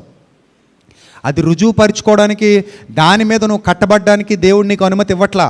వినుట వలన విశ్వాసము కలుగును. తోమా, నీవు చూచి నమ్మితివి, చూడక నమ్మిన వారు ధన్యులు. చూడక నమ్మిన వారు ధన్యులు. అర్థమైందా? కాబట్టి మన జీవితంలో మనకి ఏం అవసరమో ఆయన చేస్తాడు. అతడు నన్ను ప్రేమించుచున్నాడు గనుక నేను అతనిని తప్పించదను. నేను మంచి పని చేస్తున్నాను, అదే నన్ను కాపాడుతుంది. నేను యథార్థమైన పని చేస్తున్నాను, అదే నన్ను కాపాడుతుంది. ఒక మంచి పనికి నేను విత్తుతున్నాను, అదే నాకు కాపాడుతుంది. నా దేవుడు నన్ను విడువడు, ఎడబాయడు. నా జీవితంలో ఎంత ఎత్తుకెదగాలో ఆయనే చూసుకుంటాడు. ఆయనే కాపాడుకుంటాడు. నిజంగా ఆ రోజు ఆ పిల్లల దగ్గరికి వెళ్తామన్న నమ్మకం లేదు నాకు. అక్కడ నుంచి వీళ్ళు ఫోన్లు చేస్తున్నారు, మిక్కి వాళ్ళు, అన్నయ్య మీరు రాకండి, పరిస్థితులు బాగాలేదు, మీరు రావద్దు. ఏరా నాయన అంటే అస్సలు బాగాలేదు అనే, దారిలో ఇబ్బందులు పెడుతున్నారు మమ్మల్ని, మీరు రావద్దు. ఇలా ఫోన్ చేస్తున్నారు. నెట్ ఆపేసాడు, అక్కడెక్కడ నెట్ పని చేయదు. సో ఆ క్షణం వరకు కూడా హెలికాప్టర్ మాకు వస్తుందో రాదో కూడా తెలియదు. క్యాన్సిల్ అంటే అవ్వట్లేదండి, చాలా కష్టం అండి, ఇవ్వట్లేదండి. ఆర్మీ హెలికాప్టర్ అంటే మనం ఎంత ఖర్చు పెట్టిన వాళ్ళు ఒప్పుకోరండి, ఇదండి క్యాన్సిల్ అయిపోయిందని చెప్పారు. అప్పుడు ఆ క్షణాలలో 1 గంటకో అరగంటకో ఫోన్ వచ్చింది, కన్ఫర్మ్ వచ్చేయండి అని. అంతే, వెంటనే బయలుదేరి వెళ్ళిపోయాం సర్వీస్ దగ్గరికి. మాకోసం రెడీగా ఉంది హెలికాప్టర్, ఎక్కేసాం, వెళ్ళిపోయాం. అంతే. నేను వెళ్ళాలి అని ఆయన అనుకున్నాడు, వెళ్ళాను. అది ఆయన నిర్ణయం అయినప్పుడు ఎవడూ దాన్ని ఆపలేడు. చెయ్యాలి అనుకున్నాం, చేసేసాం. రాజుల్లాగా వచ్చాం పోలీస్ సెక్యూరిటీతో. నిజం. మమ్మల్ని అక్కడి నుంచి డ్రాప్ చేయడానికి 2 కార్లు వచ్చాయి, వెనకోటి ముందోటి. చక్కగా చెక్ పోస్ట్ వరకు తీసుకొచ్చారు. 2 పోలీసు వాళ్ళు మా పక్కన కూర్చొని. హ్యాపీగా వచ్చాం, బోర్డర్ దాటేసాం, జెండాపై కబరేజ్ అన్నట్టు వచ్చేసాం బయలుదేరి. ఇంకంతే. నీకు ధైర్యంగా దేవుని యందు విశ్వాసం ఉంచి ముందడుగేసి, అది మనం భయపడక్కర్లా. దేనికని మనం వెళ్ళింది ఏదో పనికిమాలిన పనికి కాదు. దేనికి వెళ్ళాం? ఒక సత్కార్యం చేయడానికి వెళ్ళాం. ఒక సత్కార్యం విషయం వెళ్ళినప్పుడు అస్సలు భయపడాల్సిన పని లేదు. అందుకే దేవుని కార్యాలు మనుష్యులకు అగోచరములు, పరిచర్యలో జరిగే అద్భుతములు స్థిరములు. అవి స్థిరమైనవి. మన జీవితంలో జరిగే ఏ అద్భుతమైనా సరే స్థిరం అది. అలా నా జీవితంలో ఇదిగో ఇన్ని జరిగాయి, నీ జీవితంలో కూడా జరుగుతాయి. నువ్వు విశ్వాసాన్ని మాత్రం పట్టుకో. ఆ అద్భుతాలు అనేవి వెనకాల రావాలి, నువ్వు వాటి మాత్రం వెనక వెళ్ళకు. విశ్వాసం వెనక పో, వస్తాయి. తగిన సమయం ఉంది ఆయన మిమ్మల్ని హెచ్చించినట్లు బలిష్టమైన ఆయన రెక్కల క్రింద దీన మనస్సు కలిగి ఉండండి. నువ్వు పరిచర్యకు నియమించబడ్డావు. ప్రియమైన దేవుని సంగమా, గుర్తుపెట్టుకో. నేననేవాడిని ఒకడున్నాను ఈరోజు. నేను పరిచర్యకు ఎన్నుకొనబడిన వాడను. నా సంఘం, నా తమ్ముళ్ళు, చెల్లెమ్మలు, అన్నలు, అక్కలు అందరూ కూడా పరిచర్యకు ఎన్నుకొనబడిన వారు. మీరు తప్పించుకుపోతే అది కరెక్ట్ కాదు. నేను ఎప్పుడు చెప్తూ ఉంటాను, మీలో చాలామంది, కొంతమంది దొంగలు ఉన్నారు మనోళ్ళు. ఆ టైంకి వస్తారు, తర్వాత మళ్ళీ తుపాకి దెబ్బకు దొరకరు. అసలు నిజంగా పని ఉందన్నప్పుడు కూడా తుపాకి దెబ్బకు దొరకరు వీళ్ళు. అప్పుడప్పుడు అనిపిస్తుంటుంది అసలు వీళ్ళు సంఘ సభ్యులేనా అనిపిస్తుంది. ఉంటారు కొంతమంది. వాళ్ళు ఏంటంటే చొక్కా నలగకూడదు వీళ్ళకి, ప్యాంటు జేబులో చేతులు పెట్టుకుని అలా తిరుగుతూ ఉంటారు వీళ్ళు. చొక్కా నలగకూడదు, ఇస్త్రీ మడత నలగదు. వచ్చామా, ఇగో బాబు ప్రజెంట్ సార్ అంటాం కదా. ఏమి సార్? ప్రజెంట్ సార్ అంటాం. ఎక్కడ? ఆదివారం. దేవుడు ఆబ్సెంట్ అయ్యేస్తాడు, గుర్తుపెట్టుకో. ప్రజెంట్ సార్, నేను ఉన్నాను సార్. ఆ తర్వాత అంటే ఆడు చూసుకుంటాడు సార్, ఎవడో ఒకడు ఉంటాడు, ఆడు పడతాడు సార్. మేమేం పడతాం సార్, మేము శుభ్రంగా చెంటు కొట్టుకుని ఆ టైంకి వస్తాం సార్. వచ్చి సెమినార్ కూడా అంతే. కొంతమంది చూసారు లేదా మీరు, బారెడు పొద్దెక్కాక ఇస్త్రీ బట్టలు వేసుకొని చక్కగా వస్తారు. ఎక్కడ ఖాళీగా కూర్చుందో చూసుకుంటారు, అక్కడ కూర్చుంటారు కాలు మీద కాలు వేసుకొని.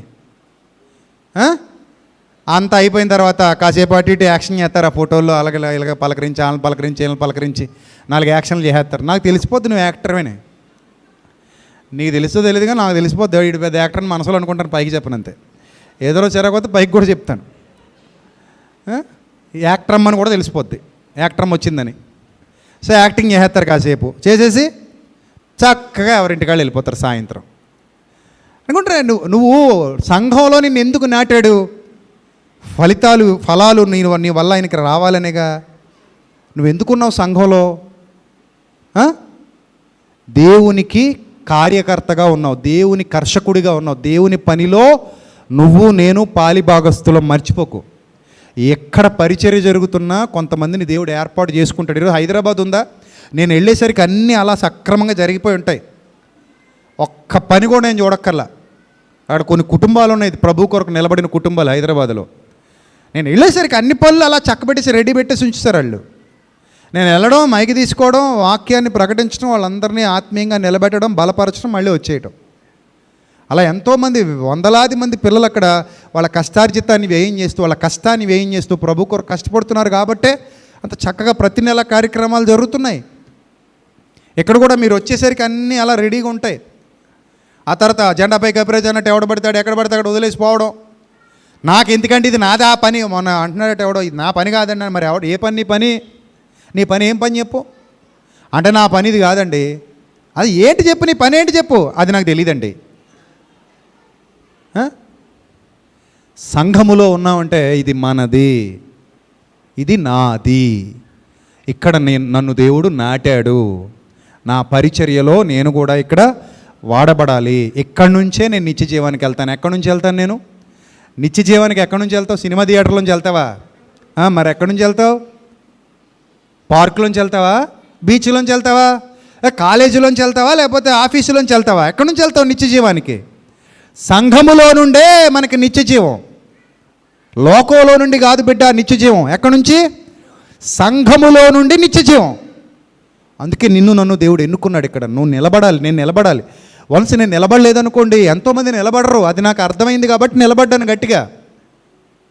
నువ్వు నిలబడకపోతే నీ ద్వారా నిలబడే వాళ్ళందరూ కూడా నిలబడరు. అందుకే దేవుడు నిన్ను నిలబెట్టాడు. నువ్వు నిలబడు గట్టిగా. నీ ద్వారా అనేక మంది సత్యానికి చేరువవ్వాలి. నువ్వు అనేక మందిని బలపరచాలి, విశ్వాస యాత్రలో ముందుకు నడిపించాలి. అది మన బలమైన విశ్వాసం కావాలి. అంతేగాని లోకం కోసం, లోకాశల కోసం పరుగులు తీస్తూ ప్రభు పరిచర్యని, ప్రభు పని పక్కన పెట్టావంటే నువ్వు నిజమైన విశ్వాసివి కావు. నువ్వు ఆశించే లాభం నీకు దొరకదు. నేను నిజంగా చెప్తున్నా, రాసి పెట్టుకో. నువ్వు ప్రభు పని వదిలేసి లోకంలో ఎంత దూరం పరిగెత్తుతావు పరిగెత్తు, నువ్వు ఆశించే లాభం నీకు దొరకదు. ఎందుకంటే నువ్వు విశ్వాసాన్ని పాతరేసేసావు. నువ్వు విశ్వాసివైతే ప్రభు పని మొదట పెడతావు, తర్వాత ఏదైనా సరే. అదే నాకు ఆశీర్వాదం అని నువ్వు బలంగా నమ్ముతావు. అలా నమ్మినవాడు నిజమైన విశ్వాసి. కాబట్టి పరిచర్యలో జరిగే అద్భుతాలని స్వీకరించండి, బ్రతుకులోనికి స్వీకరించండి. ఆమె మాటల్లో నిజంగా ఆనందం. ఆమె ఒప్పుకుంటే నిజంగా ఆడియో కాల్ పెడితే మీరు ఆశ్చర్యపోతారనమాట. నా ఫోన్ రికార్డ్ అవ్వదులేండి, కంగారు పడకండి, ఇది ఐఫోన్ కదా, రికార్డ్ అవ్వదు. సో అలా నిజంగా రికార్డ్ అయితే ఆండ్రాయిడ్ ఫోన్లో ఆవిడ మాటల్లోని ఆనందం అంతా వర్ణనాతీతం. నేను అన్నాను అప్పుడు, అమ్మా ఇవి చిన్న విషయాలే అన్నాను నేను. అవునన్నా చిన్నదే, కానీ మీకు ఎందుకో చెప్పుకోవాలనిపించింది అంతే. సరే అన్నాను. రక్షణ కంటే గొప్ప అద్భుతం ఏది మన బ్రతుకులో లేదమ్మా, అది కాపాడుకో అన్నాను వెంటనే. నిజమే, రక్షణ కంటే గొప్ప అద్భుతం మన బ్రతుకులో లేదు. అది నిజమైన అద్భుతం, నిత్యం జరుగుతుంది అద్భుతం. ఎందుకంటే నేను ఇంకా విశ్వాసంలోనే ఉన్నా. Still I mean faith. నేను ఇంకా ఇప్పటికీ విశ్వాసంలో ఉన్నా. తోమాలాగా అటు ఇటు జంప్ చేయలా. సో దానికంటే గొప్ప అద్భుతం మరొకటి మన బ్రతుకులో లేదు. కాబట్టి ప్రియమైన దేవుని సంగమా, బలంగా నిలబడండి. ప్రభువు చూసుకుంటాడు. మీ జీవితంలో ఏం కావాలన్నా ఆయన చూసుకుంటాడు. అది ఒక్కటి నమ్మండి. నీకు అప్పగించిన బాధ్యతను స్థిరంగా చివరి వరకు కొనసాగించు. నువ్వేం చెయ్యగలవో చెయ్యి. అందుకే మన కుర్రాళ్ళకి చెప్తాను, నన్ను అడక్కండ్రా నాయన, మీరు చెప్పండి నాకు అంటాను. ఏం చేస్తారో మీరు చెప్పండి, నాకు నన్ను అడగండి. నా దగ్గరికి వచ్చి కొంతమంది నిలబడి అన్నయ్య మమ్మల్ని ఏం చేయమంటారు అంటారు. ఏం చెప్పను, ఏం చేయాలో, నువ్వేం చేయగలవో నీ సామర్థ్యం నీకు తెలియాలి, నువ్వు చెయ్యి. చేస్తూ ఇది చేస్తున్నానని చెప్పు, నాకు ఆనందిస్తాను, సంతోషిస్తాను. నన్ను అడక్కు. అసలు నువ్వు ఎలా మారాలి తెలుసా? ఇతను లేకపోతే ఇక ఈ పని ఎవడో చేయలేడు అన్నంతగా మారాలి. అర్థమైందా? ఎలా మారాలి? ఇప్పుడు నేను ఇక్కడ ఉన్నానండి, వాక్యం చెప్పడానికి నిలబడ్డాను. దేవుడు నాకు ఇచ్చిన తలాంతు మీతో మాట్లాడుతున్నాను దేవుని వాక్యం. నేను పక్కన కూర్చున్నా, నా స్థానంలో నిలబడి మరొకడు మాట్లాడుతుంటే నాకు ఏమనిపించాలి చెప్పండి? ఏమనిపించాలి? నాకు మీకు కూడా ఏమనిపించాలి? పర్లేదు, ఈయన పక్కన కూర్చున్నా ఈయన లేని లోటు భర్తీ చేయగలిగేవాడు ఒకడు ఇక్కడ ఉన్నాడు అనిపించేవాడు ఉన్నప్పుడు నేను పక్కన కూర్చున్నా పర్లేదు. అర్థమైందా? అలా లేనప్పుడు నేనేం చేయాలి చెప్పండి? వచ్చి నిలబడాలి, ఇక్కడ ప్రభు సన్నిధిలో నిలబడాలి, ప్రభు పక్షాన నిలబడాలి, ఈ జీవవాక్యాన్ని చేత్తో పట్టుకుని ఇక్కడ నిలబడాలి. ప్రభువా, నేను ఇక్కడ నిలబడకపోతే ఇంత బలంగా ఇంత సత్యాన్ని వాళ్ళ హృదయాలను పంపించేవాడు నన్ను మించినోడు ఎవడిక్కడ లేడు కాబట్టి నేను నిలబడాలి. ప్రభువా, నేను పక్కన కూర్చుంటానంటే కుదరదు. అలాగే నువ్వు కూడా అంతే. దేవుడు నీకు ఏ తలాంతి ఇచ్చాడో సంఘమా, నువ్వే ఉండాలి ఇంక అక్కడ ఆ స్థానాన్ని. అంతే తప్ప ఆ స్థానంలో నువ్వు పరిపూర్ణంగా పనిచేయాలి. గాలి వాళ్ళలాగా గాలి దానిలాగా ఉండకూడదు. పరిపూర్ణుడిగా, ఇదిగో నేను ఈ పని పూర్తిగా నా బాధ్యత, ఇది నేను భుజాల మీద వేసుకుంటున్నా, చావైన బతుకైన ఇది నా బాధ్యత అనుకోవాలి. అలాంటి యథార్థమైన పరిచారకునిగా నువ్వు ఉండాలి. ఎందుకంటే జీవితం చాలా చిన్నది, చాలా చిన్నది, చాలా చిన్నది. ఎన్నో కలలు కంటాం, కానీ జీవాన్ని దేవుడు ఇవ్వకపోతే ఆ కలలు మనం నెరవేర్చుకోలేము. నిన్న మీరు వార్త చూసే ఉంటారు, విజయ్ ఆంటోనీ గారి కుమార్తె ఆత్మహత్య చేసుకు చనిపోయిందని. కోలీవుడ్లో ఆయన ఒక మంచి హీరో, తెలుగులో కూడా మంచి హీరో. ఆయన తల్లిదండ్రులందరూ కూడా విశ్వాసుల కుటుంబం నుంచి వచ్చాడని విన్నాను. మరి ఎంతవరకు కరెక్టో నాకు తెలియదు. సో వాళ్ళ అమ్మాయి ప్రాణాలు తీసేసుకుంది, ఇంటర్ చదివే అమ్మాయి. ఎందుకు? అన్నీ ఉన్నాయి కదా, నీకేమి లోటు అని అంటారు కొంతమంది. కానీ వాళ్ళు మానసికంగా ఎన్ని బాధలు పడుతున్నారో బయట ప్రపంచానికి తెలీదు. అందుకే మానసిక ఆనందాన్ని మించిన ఐశ్వర్యం ప్రపంచంలో మరొకటి లేదు. మానసిక ఆనందం చాలా గొప్ప ఐశ్వర్యం. అది అర్థమైనోడు దాన్ని ఎప్పుడు పోగొట్టుకోడు. కలిగిన వాటితో తృప్తి పొంది ఉండండి అన్నాడు. అందుకే సో పాపం ఆ పిల్లకి ఏ బాధలు ఉన్నాయో, ఎవరికి చెప్పుకోలేని బాధలు ఏమున్నాయో మనకు తెలీదు. మనం ఏమనుకుంటామంటే, అరే విజయ్ ఆంటోనీ కూతురు వేయండి, నువ్వు ఎందుకు ఆత్మహత్య చేసుకున్నావు అంటాం. సో ఆ అమ్మాయికి సరైన గైడ్ దొరుకుంటే, సరైన మెంటర్ దొరుకుంటే, మంచి పునాది ఆమె హృదయంలో పడుంటే ఆమె ఈ జీవితాన్ని ముగించుకునేది కాదు. జీవితం అంటే ఏంటో తెలిస్తే ఆ అమ్మాయి జీవితాన్ని ముగించుకోదు. పాపం ఇలాంటి చిన్నపిల్లలందరూ జీవితం అంటే ఏంటో తెలియక చచ్చిపోతున్నారు. వాళ్ళకి మనం చెప్పాలి, పెద్దలు చెప్పాలి, జీవితం అంటే ఏంటో చెప్పాలి, జీవితం విలువేంటో చెప్పాలి, ఆ జీవితాన్ని ఎలా సద్వినియోగం చేసుకోవాలో చెప్పాలి. నువ్వు ముగించుకోక్కర్లేదు అర్ధాంతరంగా. ఏదో రోజు ఆ జీవితం ఎలాగూ ముగిసిపోద్ది. నువ్వు కొవ్వొత్తి ఆరిపోయికు, ఏదో రోజు వెలిగి అదే ఆరిపోద్ది. నువ్వు మధ్యలో ఆరిపోద్దు కొవ్వొత్తిని. నువ్వు కూడా కొవ్వొత్తి లాంటి వాడివి, కొవ్వొత్తి లాంటి దానివి.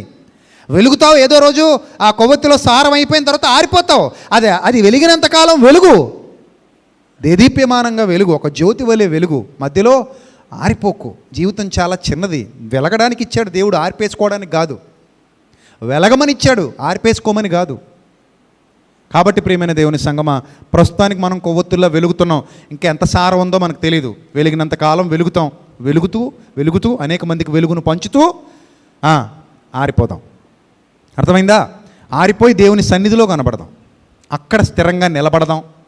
దానికోసం ఇక్కడ మనం పోరాడదాం. అంతే తప్ప నాకెందుకులే అని పారిపోకు. దేవుడు గొప్ప వరాన్ని ఇచ్చాడు మనకి. సత్యం దొరకటం గొప్ప వరం. సత్యముతో కట్టబడుతున్న సంఘం ఇది. ఈ సంఘానికి పునాది సత్యం. ఎక్కడైనా సరే, అది నేను హైదరాబాద్లో మాట్లాడినా, రేపొద్దున విజయవాడలో మాట్లాడబోతున్నాను, విజయవాడలో మాట్లాడినా, రాజమండ్రి అయినా, ఇక్కడైనా, మండపేట అయినా, మరో చోటైనా, ఎక్కడైనా సరే సత్యములో మనం నిలబడడం అది దేవుడు మనకిచ్చిన గొప్ప వరం. దాన్ని కాపాడుకుందాం, కడవరకు నిలబడదాం. మరలా గుర్తు చేస్తున్నాను, పరిచర్యలో జరిగే అద్భుతాలు శాశ్వతం. అద్భుతాల కోసం పరిచర్య అంటే అది అశాశ్వతం. విశ్వాసిని వెంబడించే అద్భుతం శాశ్వతం, అద్భుతాన్ని వెంబడించే విశ్వాసి జీవితం అశాశ్వతం. కాబట్టి సత్యమందు మీరు ప్రతిష్ఠ చేయబడాలని మీ అందరికీ ప్రేమపూర్వకంగా విజ్ఞప్తి చేస్తూ నా మాటలు ముగిస్తున్నాను. తలలో వంచండి, ప్రార్థిద్దాం. సర్వశక్తుడా, సర్వోన్నతుడా, సకలాశీర్వాదములకు కారణభూతుడా, మా కన్న తండ్రి, దయగల దేవ, ఇంతవరకు నాతో మా అందరితో సూటిగా మాట్లాడినందుకు స్తోత్రం తండ్రి. ప్రభువా, మీ పిల్లలను బలపరచండి, మీ కృపలో భద్రపరచండి, జ్ఞానం ఇవ్వండి, వివేకం ఇవ్వండి, మీ సన్నిధి కాంతి తోడుగా ఉంచండి, మీ సన్నిధాన వర్తనులుగా నిలువబెట్టండి. దయగల దేవ, మీ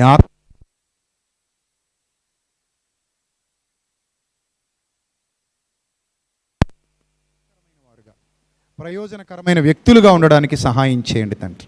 మీ ఆత్మాభిషేకం వారి మీద ఎల్లప్పుడూ నిలుచున్నట్లు సహాయం చేయండి. జ్ఞాన వివేకములు దయచేయండి ప్రభా. మీ కృపకు పాత్రులుగా ఇచ్చినటువంటి మీ బిడ్డ తొట్టిల్లిపోకుండా కాపాడండి. ఘనత, మహిమ, ప్రభావములు మీకు చెల్లిస్తూ అసలైన అద్భుతాలు మా జీవితంలో విశ్వాసం ద్వారా వ్యక్తిగతంగా జరుగుతాయని నమ్మి నిలబడినట్లు సహాయం చేయమని క్రీస్తు వారి పేరిట ఈ ప్రార్థన మనవులు సమర్పించుకుంటూ జవాబు పొందుకొనుచున్నాం మా కన్న తండ్రి. ఆమెన్.